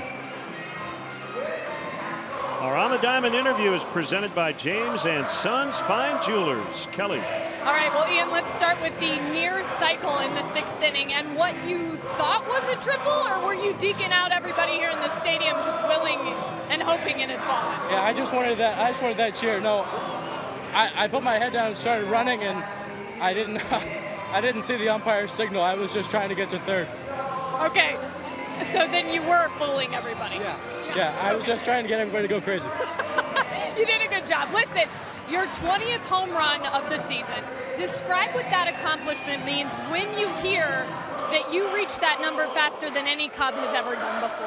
Yeah, that was pretty awesome. A lot of history in this organization, and to take over that mark from Schwarber did earlier this year, that was pretty cool and something I'll remember for a long time. Did he say something to you about it? We had talked about it last week, actually. Okay, so lastly, for those at home that are still seeing you and Tommy do the dugout interviews after the home runs, explain how that all started, and then maybe you got a question for me or for Lynn and JD? Yeah, that was all Tommy. He found the mic, he did all of that, and brought it to the dugout, and he was too busy hitting homers, so I had to take over for a couple days. He says you're better at the questions. You got one for the guys? For the guys? Yeah, for the guys upstairs. No, I got to keep all my questions in the dugout. Well played, Ian Happ. Congratulations. Enjoy this one. Go party it up with the guys. Guys, Ian Happ. We'll put him on the spot some other time, okay? Thanks, Kelly. Sounds good. And Ian receives a gift card courtesy of James and Sons Fine Jewelers. We're back with you tomorrow on CSN. Cubs welcome in the Braves for a 4-game weekend set. We'll hit the air at 6:30 Central Time. For JD, for Kelly, and our entire crew here at Wrigley Field, Glenn Casper with your final score. Cubs 17, Pirates 3. Stay tuned. Blue Cross Blue Shield Cubs postgame live is next.